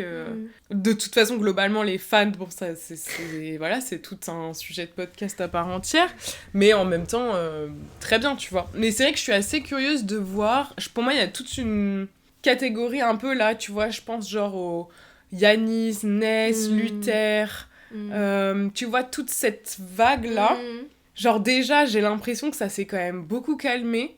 Tu vois, j'ai l'impression que quand ils sortent des trucs, en fait, c'est un peu reçu par le même nombre de personnes. Je sais pas comment expliquer que genre, ça prend pas non plus des proportions gigantesques. Là où, bah, avec tous... Enfin, depuis le temps, tu vois, genre, s'ils étaient dans une évolution constante, ils devraient limite être beaucoup plus haut, entre guillemets. Après, comme on disait tout à l'heure, genre, ça prend énormément de temps. Et s'ils se maintiennent déjà comme ça, c'est déjà énorme, tu vois. Yanis qui fait un Olympia, enfin voilà, on est déjà quand même sur des gros trucs. Mais jusqu'où ça va, tu vois. Tu vois, un Joe Green, tout ça, c'est pareil, je ne sais pas. Genre, Kiked, tu vois, tout ça, c'est des gars. J'attends 2025 pour voir qu'est-ce qui se passe. Est-ce que ça prend des proportions énormes, ce qui est possible par exemple pour un Joe Green, tu vois, ou est-ce que ça va prendre un espèce de rythme de croisière comme ça et il y en a d'autres qui vont atteindre ce niveau-là puis de nouveau ça va stagner, tu vois, je sais pas, j'ai pas d'analyse là-dessus, mais je trouve ça intéressant justement de voir ce qui va se passer. Et justement, quels sont selon toi les artistes émergents ou confirmés qui incarnent l'avenir du rap? Bon, l'avenir du rap c'est assez global, bien sûr, mais bien sûr. Les prochaines années. Ouais, carrément. Bah tu vois, je pense que typiquement une Akissi, elle a ce truc de allier rap FR, rap US, tu vois, une personnalité un peu comme ça, bah une personnalité en fait, simplement, tu vois, quelqu'un qui en interview dégage un truc particulier, tu vois, un peu nonchalant, un peu provoque, mais en même temps, tu sens que la go, c'est une bousillée, tu vois, de musique en fait, et voilà, donc ça, après, je te dis pas, j'en sais rien ce qui va se passer pour sa carrière, mais en tout cas, je pense que c'est des profils qui peuvent être intéressants pour la suite. Il y a une meuf aussi que je trouve incroyable, c'est Lace. Tu vois, Lace, pour moi, elle a le potentiel d'être limite internationale, tu vois. Enfin, putain, quand elle rappe, ça te prend au trip, quoi. C'est fou. Alors après, il y a ce truc, justement, rap un peu classique, entre guillemets, qui peut-être lui porte préjudice aujourd'hui, parce que justement, les gens attendent autre chose, je sais pas. Et sinon, je pense que Joe Green, par exemple... En fait, je sais pas, parce que je pense que je suis un peu biaisée, parce que je suis dans une bulle où j'ai l'impression que c'est une superstar, et en même temps, je sais pas où ça va plafonner. J'ai l'impression que ça va plafonner à un endroit, mais je sais pas encore, tu vois, je me rends pas compte. Mais par exemple, un Lafèvre, tu vois, pour moi, il est là pour rester, tu vois. Ouais.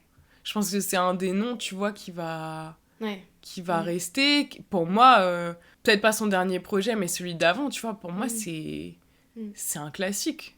Genre, c'est un truc que j'ai... Enfin, c'est impossible de dire c'est un classique alors que ça a 3 ans, tu vois, mais pour moi, il y a un truc intemporel comme ça. Là où, tu vois, par exemple, comme on parlait tout à l'heure, un TH, j'en sais rien, tu vois, je suis pas sûre. Je sais pas. Mais il y a quelques noms comme ça, mais c'est dur, franchement, c'est hyper dur. Je sais pas. En fait, je suis trop dans une bulle de rap pas mainstream. Oui. Genre la Mano 19, tu vois, JRK 19...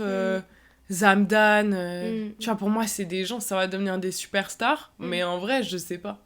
J'en sais rien. Mais peut-être, ça peut, tu vois. Ça peut carrément, genre, la Mano et tout, je pense que ça peut de fou, tu vois. Verser dans un truc assez mainstream, en vrai. Ouais.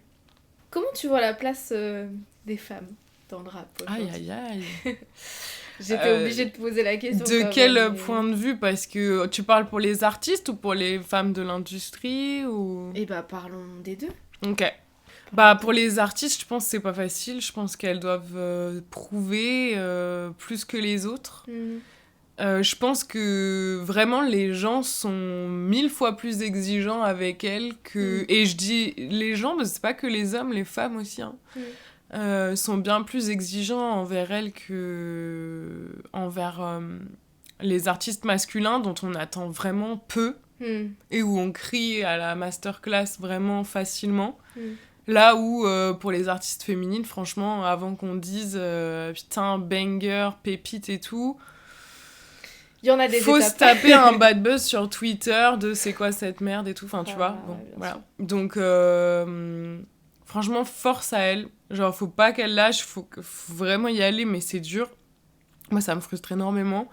D'ailleurs, j'étais en train de réfléchir à un nouveau format assez court, mais genre sur TikTok, de vraiment mettre en avant les artistes féminines et de manière assumée, genre de dire c'est ça le but de ça, tu vois, de ce contenu. Et sinon, après, du côté industrie musicale, bah, en vrai, il y a beaucoup de femmes, hein, il y en a énormément. Maintenant, est-ce qu'elles sont assez écoutées, assez mises en avant ? Je sais pas. Je me rends pas trop compte dans les équipes d'artistes. Je pense qu'il y a de plus en plus d'artistes. Je me souviens avoir eu cette discussion avec Amo, justement, quand on avait bossé ensemble, où on était avec Alizé, justement, et où il nous avait dit, genre, je suis très content que vous soyez dans la team et que... Et qu'on ait des meufs dans l'équipe, en fait. Genre, c'était important pour lui, tu vois, aussi d'avoir un peu un autre regard et une autre vision des choses. Et je pense qu'il y a vraiment des artistes masculins pour qui c'est hyper important d'avoir des femmes dans leurs équipes. Pas que d'un point de vue, genre, pour être bien vu, mais parce que dans leur vie, que depuis, ils ont aussi eu des femmes qui leur ont aussi beaucoup apporté, que ce soit dans leur famille, dans leurs amis et tout. Ouais. Et pour qui c'est important aussi au niveau professionnel de s'entourer de femmes. Maintenant, c'est évident. Je pense qu'il y a toujours des trucs qui vont pas. Il y a toujours... Voilà. Mais je pense qu'on va quand même vers du mieux. J'espère, en tout cas. Je le souhaite. Et les femmes dans l'industrie ? Pareil. Elles doivent aussi redoubler d'efforts. Oui, de toute façon. Il y en a beaucoup, en vrai. Tu vois, il y en a quand même de plus en plus des femmes qui sont... je sais pas, qui dirigent des maisons de disques, des labels, qui sont... Journalistes. Des journalistes, oui, en vrai. Mais c'est évident qu'elles doivent aussi faire leurs preuves pour montrer que leur point de vue stratégique, etc., il est aussi légitime que celui d'un homme, tu vois. Si on parle d'un truc vraiment un peu rap business et tout, tu vois, où je pense que les hommes, ils ont un peu cette vision aussi des femmes comme... plus des êtres genre sensibles que des êtres offensifs qui sont prêts, tu vois, à aller négocier des trucs et tout. Ce qui est peut-être vrai en partie dans notre construction aussi de comment on nous éduque et tout, tu vois, sur les négociations de contrats, les trucs comme ça, les salaires et tout, où on sait très bien que genre les hommes, ils vont direct aller négocier, là où nous, on nous a pas forcément appris à faire ça et du coup, souvent, on se fait avoir sur des trucs. Donc je pense que sur tout ça, c'est évident. Après, moi, je connais pas bien genre le milieu, tu vois, des maisons de disques et tout. Donc franchement, je pense que je suis pas la meilleure placée pour parler de ça. Parce que j'ai un regard assez extérieur. Je me rends pas trop compte de comment vivent les femmes, tu vois, dans l'industrie musicale. En tout cas, à mon niveau, je sais que je travaille qu'avec des artistes. Bah déjà, s'ils viennent vers moi, c'est aussi que c'est... qu'en tout cas, soit ils ne font pas de différence, soit c'est important pour eux de travailler avec une femme. Pour les artistes féminines, souvent, c'est un choix qu'elles font aussi de s'accompagner d'autres femmes. Et pour les mecs, bah, je sais pas si c'est un choix ou pas, probablement que non, la plupart du temps, mais en tout cas, c'est qu'ils considèrent notre travail à la même, tu vois, au même niveau que celui d'un homme. Après, peut-être il y a des différences, tu vois, au niveau des tarifs, des trucs, je sais pas, je me rends pas compte. En fait, je ne suis pas allée me renseigner. Je pense que je préfère ne pas le faire. Je pense déjà au niveau des salaires ou des choses comme ça, il y a déjà... Oui, certainement. Et puis je sais, tu vois, par exemple, sur les attachés de presse, je sais que, tu vois, par exemple, il y a des mecs qui facturent des trucs hyper chers et ils sont fermes. Tu vois, genre, ils sont en mode, moi, mon tarif, c'est ça. Tu prends, tu prends pas. Là où moi, je vais être là en mode, oui, mais ok, on peut en discuter si vraiment... Tu vois. Et peut-être qu'avec le temps, je le ferai moins et tout, mais parce que aussi, j'ai pas envie de ne pas travailler avec un ou une artiste parce que, genre, il y a une histoire de budget ou quoi. Et je pense que, oui, du coup, probablement que, par exemple, moi, je vais faire des campagnes moins chères que quelqu'un d'autre parce que j'ai pas été ferme sur mon tarif, tu vois. Après, c'est des choix, hein, genre, mais c'est sûr qu'il doit y avoir des trucs comme ça, c'est évident.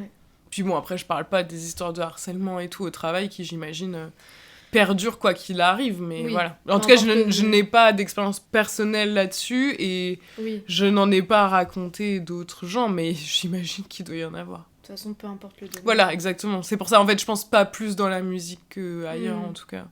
Exactement, ouais. Est-ce que travailler dans un domaine qui te passionne autant, est-ce que parfois ça a aussi des inconvénients ? Est-ce que t'arrives à garder justement cette passion intacte malgré les défis que tu peux rencontrer et malgré le fait que tu sois constamment en fait plongée dans ce milieu-là ? Bah écoute, pour l'instant, j'ai pas cette problématique parce que je suis juste trop contente de pouvoir vivre de ce qui te passionne. De ce qui me passionne. Après, c'est évident que par exemple, financièrement, ça reste précaire. Enfin, en tout cas pour le moment, mais après, il faut aussi se dire que genre c'est quand même récent dans le sens où si on pense à l'échelle par exemple d'une création d'entreprise ou je sais pas quoi, tu vois, ça fait 2 ans que je suis en freelance et même pas 1 an que je suis vraiment en mode attaché de presse, ça fait même 4 mois, tu vois, que genre vraiment je suis sans filet. Ouais. Donc c'est rien et c'est normal aussi que ça prenne du temps à se mettre en place. Et il y a plein de trucs que je dois faire aussi pour m'assurer, par exemple, une certaine sécurité financière et tout. Donc ça, je dirais, en fait, c'est le plus gros point négatif, tu vois. C'est le truc qui pourrait poser le plus problème, ce serait l'argent. Ouais. Parce que moi, ce qui m'intéresse le plus, c'est accompagner des artistes en développement. Mais qui dit artiste en développement, dit ils vivent pas forcément de la musique, ou s'ils en vivent, bah, c'est eux-mêmes ric-rac. Enfin, tu vois, il y a tout ce truc-là, quoi. Et il y a même des artistes qui sont signés, qui bossent à côté. Enfin, on est quand même dans une économie qui est assez précaire. Donc c'est un choix, mais je pense qu'aujourd'hui, ce serait peut-être ça le truc le plus compliqué à gérer. Moi, j'ai beaucoup de mal à dire non. Donc, c'est hyper difficile pour moi de me dire qu'il y a des gens qui prennent le temps de m'écrire, qui ont découvert genre mon profil et tout, et au final, j'écoute et je me dis, bah non, enfin, tu vois, ça va pas le faire et tout. Après, j'essaye d'être la plus bienveillante possible et d'expliquer les raisons qui sont légitimes. Enfin, en soi, ça m'est jamais arrivé, tu vois, que quelqu'un prenne mal ou quoi, genre... Voilà, je pense que ça, c'est le truc le plus dur. Mais après, par exemple... J'aime trop, tu vois, on m'envoie quand les premières discussions, tu vois, les premiers échanges où on partage nos visions des choses et qu'on est raccord et que... Enfin, en vrai, non, moi, et puis je passe ma vie à écouter de la musique, à regarder des clips en avant-première et tout. Enfin, ça me plaît, tu vois, genre... C'est trop cool. Et puis, j'ai une liberté totale sur comment je m'organise, où je travaille, avec qui je travaille. Franchement, pour l'instant, c'est quand même bénef, hein, pour moi. Qu'est-ce que cette passion, elle t'apporte au quotidien ? Bah franchement, c'est très bizarre, mais le premier truc qui me vient, tu vois, c'est l'humain. Genre vraiment, j'ai rencontré, que ce soit des gens passionnés aussi, avec qui je partage des choses, et qui sont devenus des proches, que ce soit des pros, enfin, qui soit on est du même âge, mais tu vois, genre des gens qui travaille aussi là-dedans, mais avec qui on a la même manière de voir les choses et tout, ou que ce soit des artistes ou des équipes d'artistes ou des trucs comme ça. Enfin, franchement, humainement, ça a changé ma vie. Enfin, vraiment, genre, j'ai rencontré tellement de gens et surtout, ça m'a permis de me rendre compte, c'est possible d'avoir aussi des entourages qui nous ressemblent et dans lesquels on se sent épanoui, pas jugé, compris.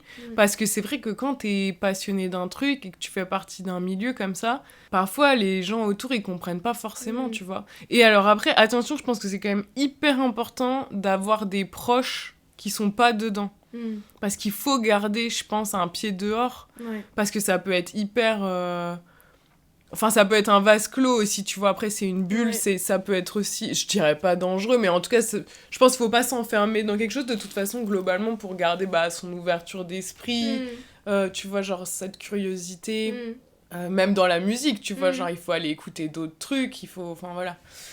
Mais ouais, je pense vraiment ce que ça m'a apporté de plus, c'est l'humain. Et c'est des compétences de montage, de réseaux sociaux qui m'ont servi aussi après dans mes études, dans mes tafs, où en fait j'ai pu vraiment valoriser aussi les trucs que j'avais fait, tu vois, à la sueur de mon front, que personne m'a aidé à faire. En plus, c'est vrai que moi, mes parents, tu vois, ils travaillent dans la culture, mais pas du tout dans la musique. Donc vraiment, j'avais 0 réseau dans la musique, tu vois. Donc j'ai tout construit et j'en suis genre hyper fière. Et Merci, c'est gentil. Des gens que j'ai pu rencontrer, En soi, je parle de réseau, mais je sais pas dans le sens, tu vois, genre business, truc. C'est genre tout le réseau humain. Certes, il est aussi professionnel, mais c'est tellement plus que ça. Enfin, franchement, je sais qu'il y a des gens sûrement de la musique qui m'écouteraient qui me diraient, mais elle est hyper naïve, celle-là. Genre, on dirait que c'est les bisounours, alors que pas du tout. C'est pas du tout ça, hein, mais... Je sais que moi, il y a des gens, je les croise, je sais, on n'est pas spécialement amis, c'est des connaissances, je fais la part des choses, tu vois. Mais quoi qu'il arrive, même des gens que je suis pas amenée à être amie dans la vraie vie, ça me fait plaisir de les voir quand même, tu vois, même si on sait qu'on est dans un rapport professionnel. En fait, le fait que les relations pro et perso, et alors après, ça peut avoir un versant négatif aussi, hein, mais elles s'entremêlent un peu aussi, en même temps, c'est très cool. Tu vois, c'est très cool. C'est des gens, tu peux aller boire des coups et en même temps parler du taf. Donc après, il faut faire attention. Parce que ça peut être aussi prendre toute la place. Moi, j'essaye de ne pas faire et je pense que c'est pas le cas, tu vois, aujourd'hui. Mais j'aime bien aller à des trucs, croiser des gens. Tu vois, c'est quand même hyper agréable quand tu vas dans des endroits, que ce soit des concerts, des événements, des trucs, et tu croises toujours des gens que tu connais. C'est un petit monde, mais en vrai, c'est un peu satisfaisant, tu vois.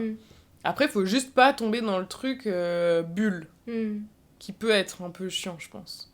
Est-ce que justement t'arrives parfois à décrocher du rap, de la musique ou... Ah ouais, complètement. Bah oui, j'ai des amis, enfin même ma famille, mon entourage, enfin une partie de mon entourage qui n'a rien à voir, et ça, j'aime beaucoup. Enfin, c'est très bien comme ça, tu vois. Ouais. Mais quand j'ai besoin de m'y remettre, je m'y remets. Quand j'ai besoin de déconnecter, je déconnecte, et je suis toujours contente d'y revenir, en fait. Ouais. C'est ça, c'est la chance qu'on a, c'est qu'on a le choix, en fait. Donc ça, c'est énorme. Est-ce qu'il y a un moment où tu t'es dit « Ah, en fait, j'ai fait tout ça pour ça ». Bah ouais, enfin oui et non, genre je pourrais pas te dire un moment auquel je pense, mais oui, il y a plein de moments, que ce soit dans le taf ou je pense à un truc hyper con. Alors ça, c'est pas par rapport au taf, mais enfin, c'est par rapport plutôt à Lili les Bombay et tout. Mais en même temps, ça s'est entremêlé du coup, puisque j'ai bossé avec Krimi G, qui a fait une release party. Et sur son projet, il y a Edge, Rob Desblocs et Zaki, tu vois. Projet incroyable. Oui, le projet est trop cool. Il faut absolument aller l'écouter. C'est du R&B, mais c'est trop bien. Et je dis mais parce que c'est pas forcément dans mes habitudes, mais c'est trop bien le R&B. Il n'y a pas de souci, pas de sujet. Vive le R&B. Vive le R&B de fou. Sauf les Toxic Boys, là. Et... On a des noms qui apparaissent. Ah oui, complètement. Et du coup, je sors du concert, quoi, et je vois Edge, et je vais le voir, et parce qu'en vrai, on s'était jamais tant parlé dans la vraie vie, et bref, je garderai cette discussion privée, parce que ça fait partie des trucs qui seront dans mon cœur, mais il m'a dit des trucs qui m'ont vachement touchée, et tu vois, c'est des moments comme ça hyper importants, et j'ai pu lui raconter, du coup, que je bossais sur la promo de Krimi, et en même temps, on a parlé de musique, et enfin, bref, franchement, ça a pas duré très longtemps comme échange, mais juste, ça m'a fait tellement du bien. Et en rentrant, c'est justement exactement ce que je disais, je sais plus à qui. Mais où j'ai été en mode, c'est pour des moments comme ça, en fait, que je fais tout ça. Pas en mode fangirl, tu vois, c'est pas du tout ça le truc. Mais c'est juste l'échange enrichissant que j'ai pu avoir avec lui. Et les mots qu'il a pu me dire qui m'ont vachement... pas remotivée, en fait, aussi. Enfin, pas remotivée, parce que j'étais pas démotivée, mais motivée, à continuer... tu vois, et à pas lâcher, en fait, vraiment pas lâcher, quoi. Parce qu'il y a plein de gens qui trouvent ça... Et d'ailleurs, j'avais aussi discuté avec son manager, pareil, qui avait eu des mots vraiment hyper touchants, et du coup, c'est des trucs comme ça où tu te dis, ouais, bon, en vrai, ça leur paraît légitime que je sois là, donc... c'est que peut-être je suis légitime à être là, tu vois. Oui.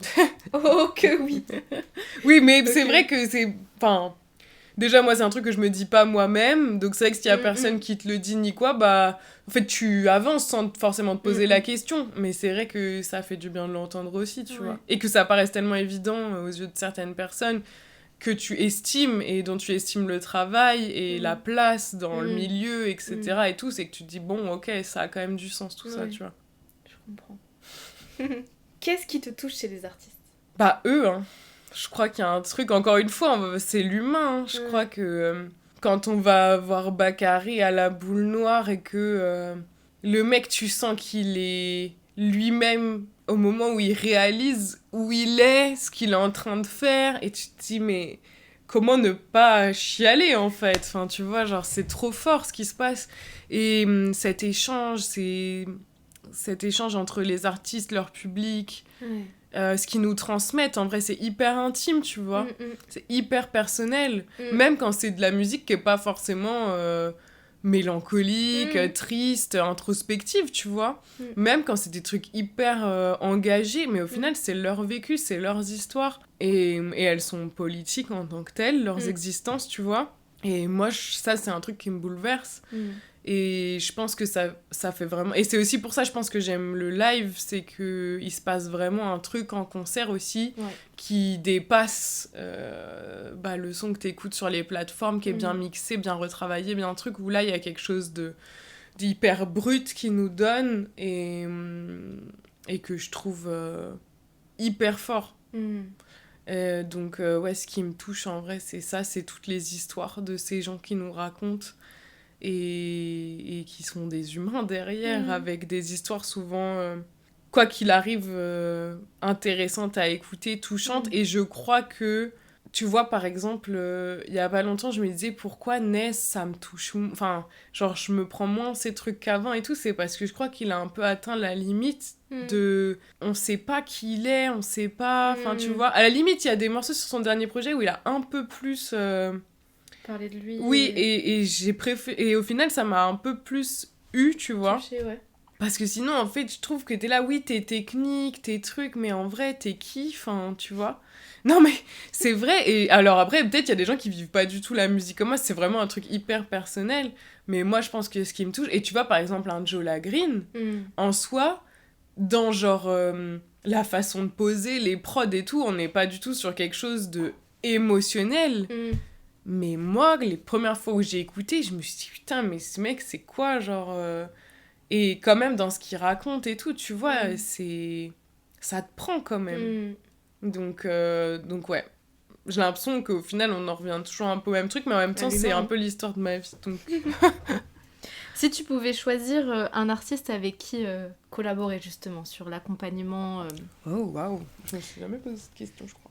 Bah, en vrai, je pense que j'adorerais bosser, tu vois, avec justement une Lace ou une... tu vois, une Le Juice ou quoi. Genre vraiment... ça, j'aimerais beaucoup, tu vois.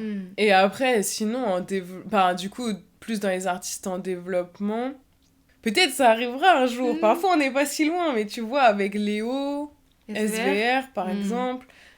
ou justement, bah, tu vois, les gars du Goldstein et tout, genre Edge, Rob et tout, aller défendre leur musique auprès des médias, pour moi, ce serait juste trop stylé, quoi. Mais voilà, après, c'est normal, les choses, elles prennent le temps qu'elles prennent, et peut-être un jour, on aura des bonnes surprises, hein, on sait pas. Qui sait? C'est tout ce qu'on te souhaite. Bah, je te remercie.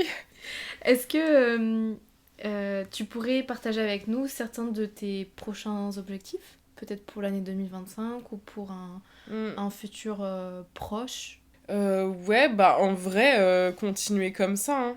Hein. Pour du coup dissocier les deux au niveau de la promo, ouais, bah c'est vraiment continuer à faire des campagnes comme je l'ai fait là, que ça se passe bien, que tout le monde soit content, que vraiment on ait des bons retours.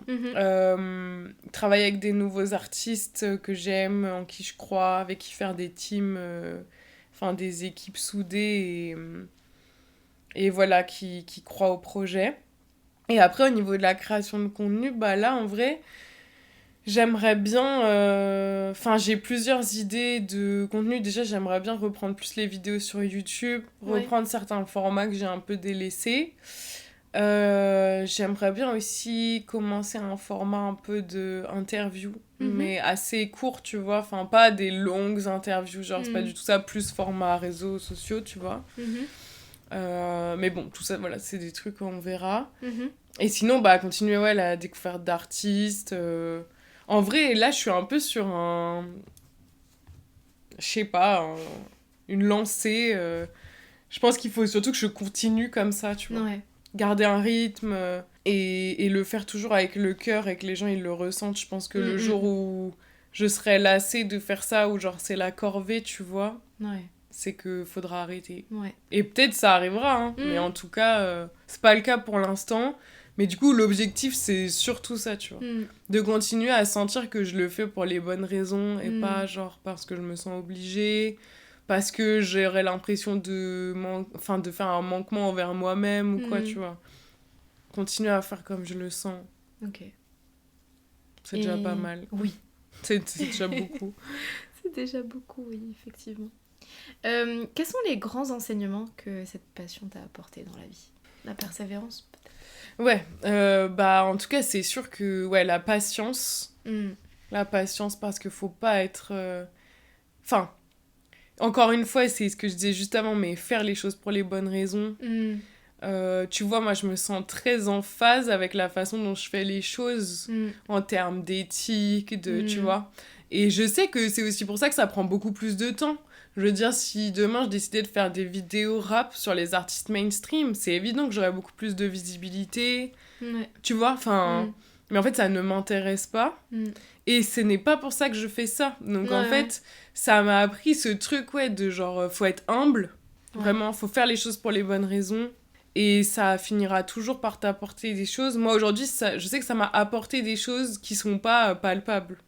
Et c'est trop précieux. Genre, vraiment, c'est la chose la plus précieuse, je pense. Peut-être un grand enseignement, tu vois, c'est se faire confiance.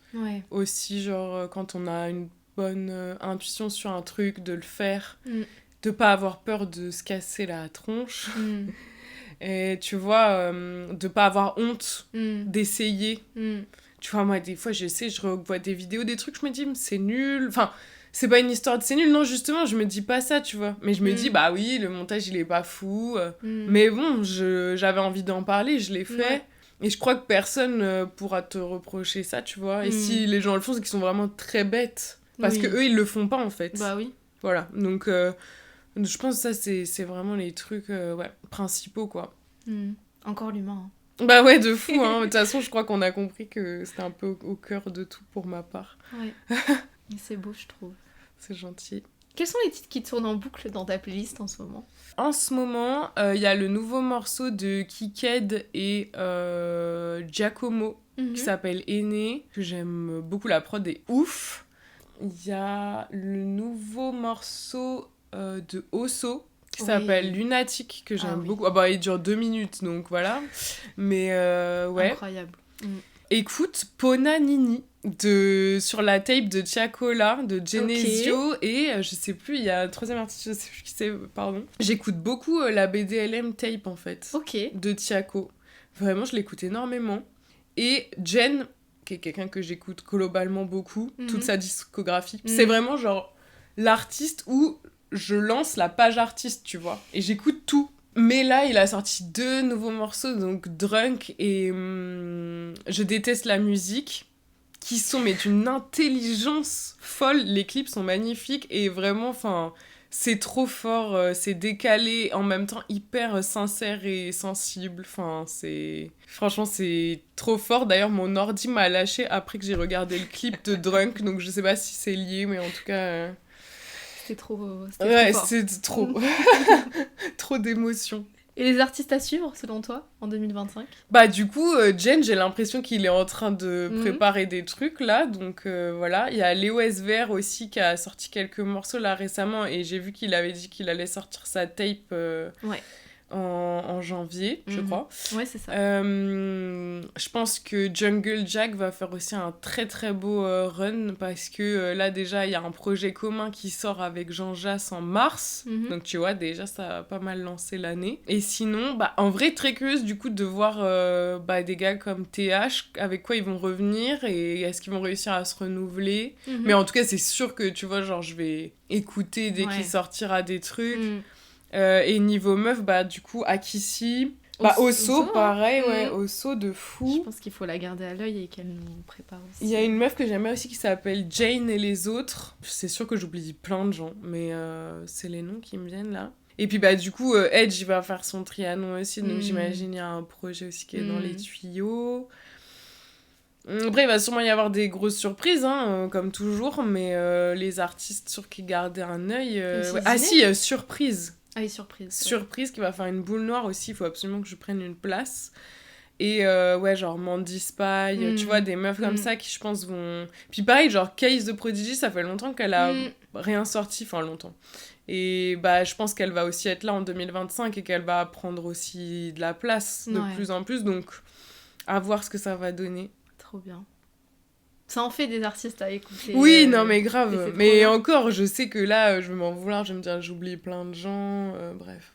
Mais tu vois, par exemple, Jewel Hussein... Ouais. Là, il est... Ben, d'ailleurs, j'en ai pas parlé, mais il y a aussi la Bibi qui a sorti un projet qui est vraiment très, très puissant, émotionnellement, et dans les textes et tout, c'est très, très fort. Et il y a un feat avec Jewel dedans qui est magnifique. Et je pense que lui, c'est pareil, tu vois, j'attends que son retour. Avec un projet, ou même juste un single, ou je ne sais quoi. Mais en tout cas, je pense qu'il va revenir en 2025 avec des nouvelles choses, et j'attends beaucoup, tu vois. J'attends vraiment beaucoup. Pour un auditeur qui connaît pas bien le rap, bon, ça se fait de plus en plus rare aujourd'hui. Oh non, franchement, il y en a. Hein.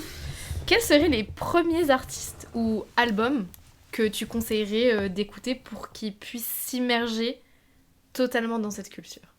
C'est compliqué parce que je pense que déjà, il faudrait qu'il aille écouter, tu vois, des classiques.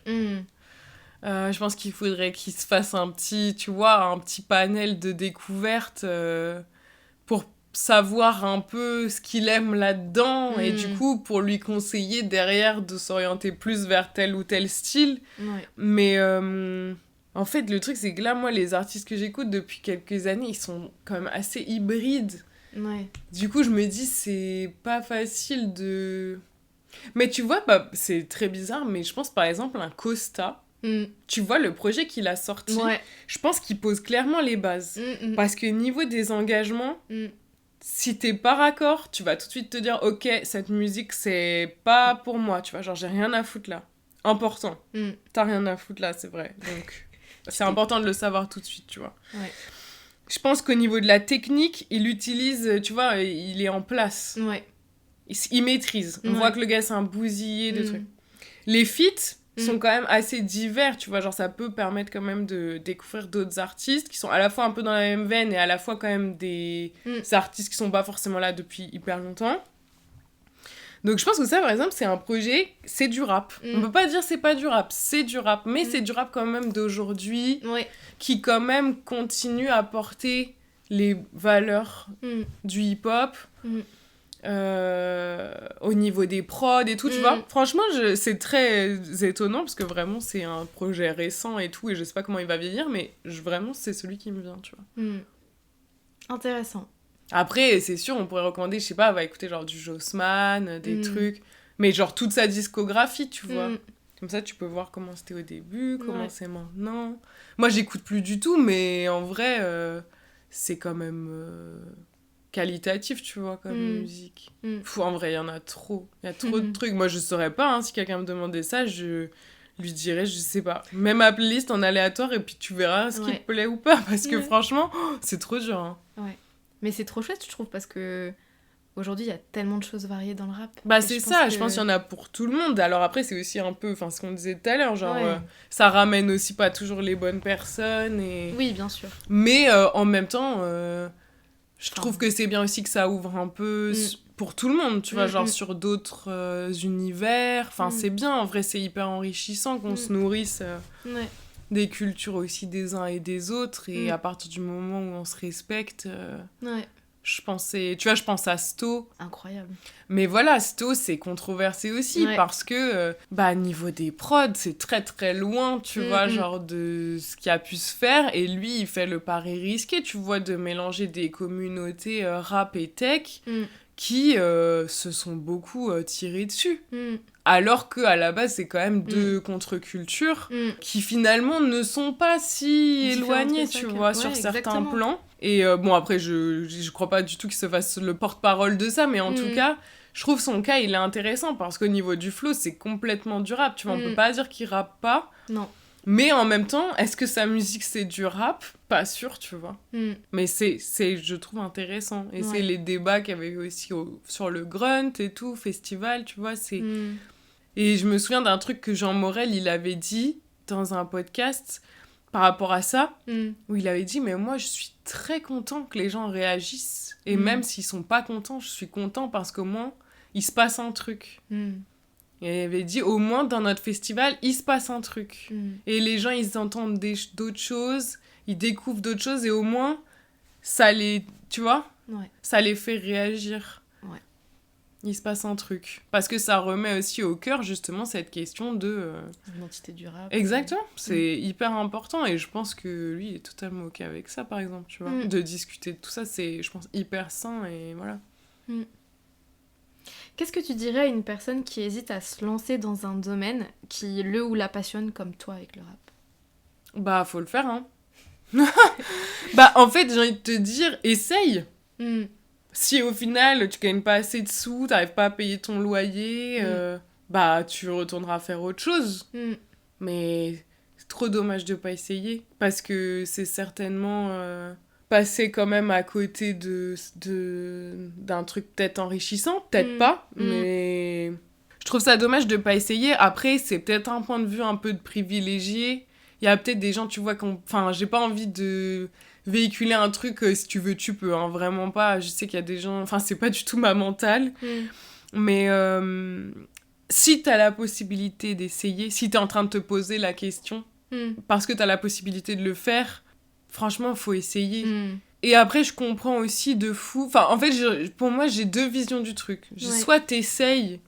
Et tu vas peut-être galérer et trucs, mais peut-être ça va t'apporter ce que tu cherches, même si c'est pas l'argent ou je sais pas quoi. Soit tu vas faire un taf qui te plaît pas tant, mais qui paye bien, et tu peux vivre ta passion à fond à côté, tu vois. Du coup, tu peux la financer aussi, tu peux, genre, laisser le travail où il est et vivre de ta passion. Genre... Aujourd'hui, je peux pas dire quelle est la... Tu vois, peut-être que moi, dans 2 ans, je vais me dire, mais en fait, là, c'est bon, j'en ai marre de galérer. Même si c'est ma passion, je vais aller travailler et être mieux payée. Et à côté, je vais faire mes trucs comme j'aime les faire, tu vois. C'est pas ma vision actuelle du truc parce que j'ai pas la sensation d'être allée au bout. Mais pour moi, il y a un peu ces deux chemins-là et je trouve que les deux sont tout à fait legit, tu vois. C'est comme chacun sent aussi et comme chacun peut. Parce que parfois, on n'a pas le choix non plus, tu vois. Donc, tout le monde fait au mieux, je pense. Ou essaye de faire au mieux, en tout cas. Et au contraire, qu'est-ce que tu dirais à quelqu'un qui complexe parce que il ou elle n'a pas de passion ou encore n'a pas trouvé de passion ? C'est tellement pas grave. Non, mais vraiment, enfin, je pense qu'il faut déconstruire ce mythe de la passion. Genre, moi, pendant très longtemps, je me disais, mais c'est horrible, je ne suis pas passionnée, je n'ai pas de passion. Et je me trouvais nulle, tu vois, genre, de pas être bousillée d'un truc.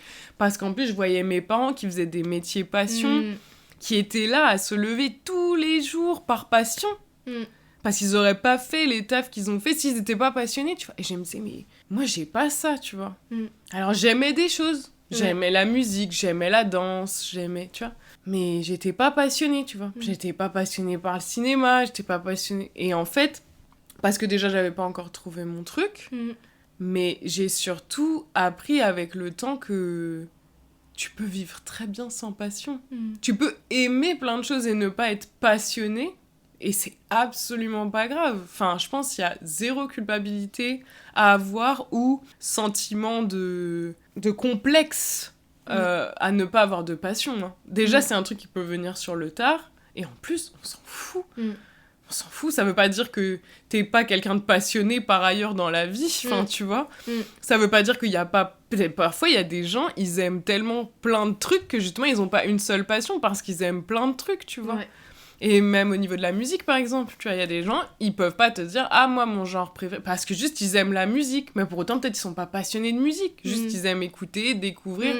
Mais c'est pas des gens qui vont donner toute leur vie pour un truc. Ça peut avoir un côté hyper toxique, hein, la passion. Moi, je sais que c'est un truc que j'essaye, tu vois, de rationaliser, de réguler, tu vois. De pas être dans un truc, parce que sinon, je pourrais passer ma vie à écouter du son...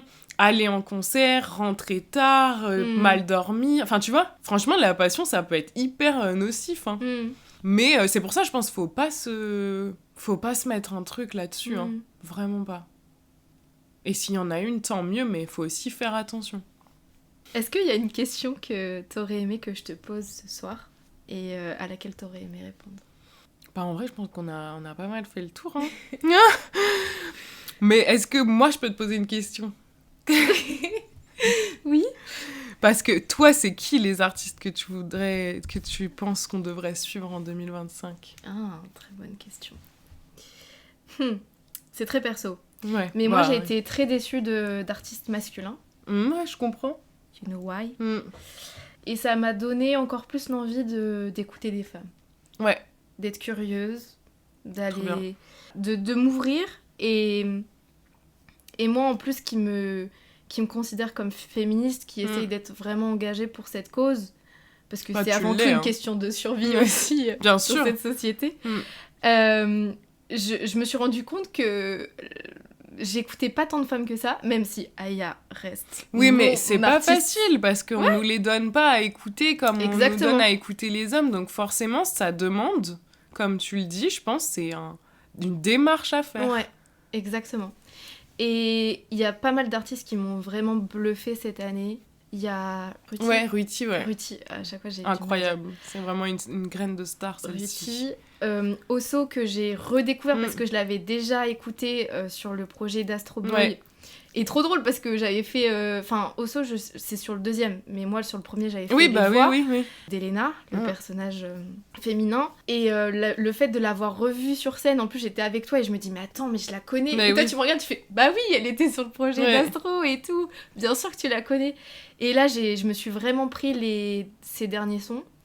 Il y a Mel aussi. Ouais. Okay. Mel, putain, je la suis depuis très longtemps, mais j'avoue, j'ai pas trop suivi le tournant là, mais... Bah là, les dernières sorties... Alors, si vous connaissez, je suis ultra nulle pour les titres, mais franchement, Mel, j'aime beaucoup. J'aime beaucoup ce qu'elle fait, et j'ai eu la chance de discuter un petit peu avec elle, qui est aussi très curieuse, et qui m'a dit, mais tu fais aussi de la musique? J'en faisais avant, mais voilà. Donc, ça. Akissi, incroyable aussi. The Prodigy, que j'ai aussi pas mal écouté. Donc en fait, il y a tellement de... Et puis il va y en avoir certainement des nouvelles aussi. Oui, et Auralis aussi. Auralis qui m'a bluffé. Vraiment, sa performance justement à la scène où on a été ensemble, je me suis dit, waouh. En fait, je l'ai vue et je me suis dit, waouh, quelle énergie, quelle boule de feu, en fait. Ouais, puis en plus, elle aime trop le live et ça se ressent. Ouais, exactement. Et elle est vraiment passionnée. Enfin, ah bah ça oui, c'est sûr. Et puis il y a aussi Ziné, par exemple. Grave, oui, c'est vrai qu'on en a pas parlé, mais j'ai vu que t'as essayé de me le glisser à un moment, mais bien sûr, évidemment, depuis des années. Et oui. Et elle nous fait chialer et on adore ça, mais... Et on va la revoir. Et on va la revoir, et bien sûr, non, mais c'est... Donc, non, j'ai vraiment envie de suivre.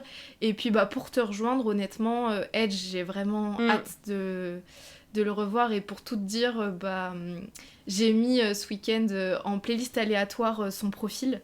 Et en fait, j'ai redécouvert des sons que j'avais pas forcément écoutés ou quoi. Et... Parce que j'ai beaucoup aimé les 2 derniers singles qu'il a sortis. Ça annonce vraiment du bon grave, pour les singles. Et donc voilà. Et comme je te disais, juste avant de commencer, je me suis pris Jamie. Ah oui, bien sûr. Bah, lui, je pense qu'il va faire partie des artistes dont on va entendre parler aussi en 2025, c'est sûr. Et moi, j'aime bien aussi ce côté électro. Tu sais, je suis une mordue de Sto, qui était dans mes top artistes. Bien sûr. Je comprends. Il y a un côté hyper touchant aussi dans sa musique. Hein. Moi, en concert... On a chialé, hein. Bah ouais, moi, j'ai chialé, en tout cas, la maroquinerie, c'était... Non, mais oui, c'est pour ça. Moi, je pense que c'est ça aussi qui me touche dans sa musique, au-delà de la question de catégoriser ce qu'il fait. Tu vois, je pense qu'il y a un truc, encore une fois, tu vois, dans le vécu. Ouais, non, franchement... Les émotions. Mais, et en fait, quand tu les cites, tu te dis, mais quelle richesse on a d'avoir tout ça. Ah oui, en vrai, c'est dingue. Et c'est ce qu'on se dit. On se dit, on va savoir aussi en 2025 qu'il va avoir aussi d'autres artistes émergents. Oui, et c'est un recommencement infini. Et c'est trop chouette parce qu'on découvre de plus en plus d'artistes. Et... Quand on a la casquette d'artiste, que moi j'ai eue et que je connais des artistes qui essayent justement aussi de devenir émergents et tout. Et c'est le revers de la médaille, comme t'as dit, c'est que c'est compliqué quand t'es artiste en fait et de te faire connaître. Mais quand t'es auditeur, on a oui, en tant qu'auditeur, c'est énorme. Quoi. Enfin, en vrai, oui, t'es privilégié en tant qu'auditeur de pouvoir dire « Oh là là, j'ai trop de trucs à écouter, trop d'artistes à découvrir. » Alors que c'est sûr que pour les artistes, c'est l'inverse. C'est hyper dur. Tu te dis « Mais comment sortir exister dans ces flux de sorties ?» Avec en plus les gros maintenant qui ont ces stratégies de même pas annoncer à l'avance, donc du jour au lendemain, ils t'annoncent qu'ils sortent un truc et ça prend toute la place. Enfin, tu vois. Toi, t'as prévu ta petite sortie, ça fait grave longtemps et tout. Et en même temps, de toute façon, ça change rien parce que c'est pas la sortie de SCH qui va empiéter sur ta sortie à toi d'artiste en développement, tu vois. Mais bien sûr. C'est sûr que c'est... Un petit peu. Grave. Donc voilà... un peu tous les artistes. Bon courage pour le montage, hein, parce que là, j'ai beaucoup parlé. Hein. J'ai On beaucoup pénave. Hein. Mais c'est incroyable. Pour terminer, qu'est-ce qu'on peut te souhaiter ? Franchement, de continuer comme ça. Hein. Je pense de me sentir toujours en phase avec moi-même sur les décisions que je prends, de continuer à mettre en avant les artistes féminines et de faire ce taf-là de diguer, parce qu'en fait... Il y a beaucoup de médias qui on reproche de pas les mettre en avant, mais parce qu'en fait, ils ne font pas ce taf qui est le leur, d'aller les dénicher, en fait, et d'avoir des stratégies pour les dénicher. Et du coup, ils le font pas. Et parce que, pour les artistes masculins, on leur donne du tout cuit. Donc, ils ont même pas besoin d'aller les chercher, en fait. Ça vient à eux. Donc, ça. Franchement, d'être la plus épanouie possible, de vivre encore des concerts et des événements et des souvenirs mémorables, parce qu'en vrai, je me dis, tout ce que je vis depuis ces années, c'est des trucs, quoi qu'il arrive, qui sont gravés pour toute la vie, même si dans 5 ans, par exemple, je fais à moins de concerts, ou enfin, mon rythme, il change ou quoi, cette période-là, elle sera... Enfin, tu vois, genre, c'est marquant de fou. Ça a changé ma vie, en vrai, donc que ça continue comme ça, tu vois. Écoute, c'est tout ce qu'on te souhaite. Merci, c'est déjà bien. Et d'avoir la santé, bien sûr, de travailler avec des artistes que j'aime. On peut te retrouver sur les réseaux. Oui. L'arrobas, c'est Lily les Bombay. Oui.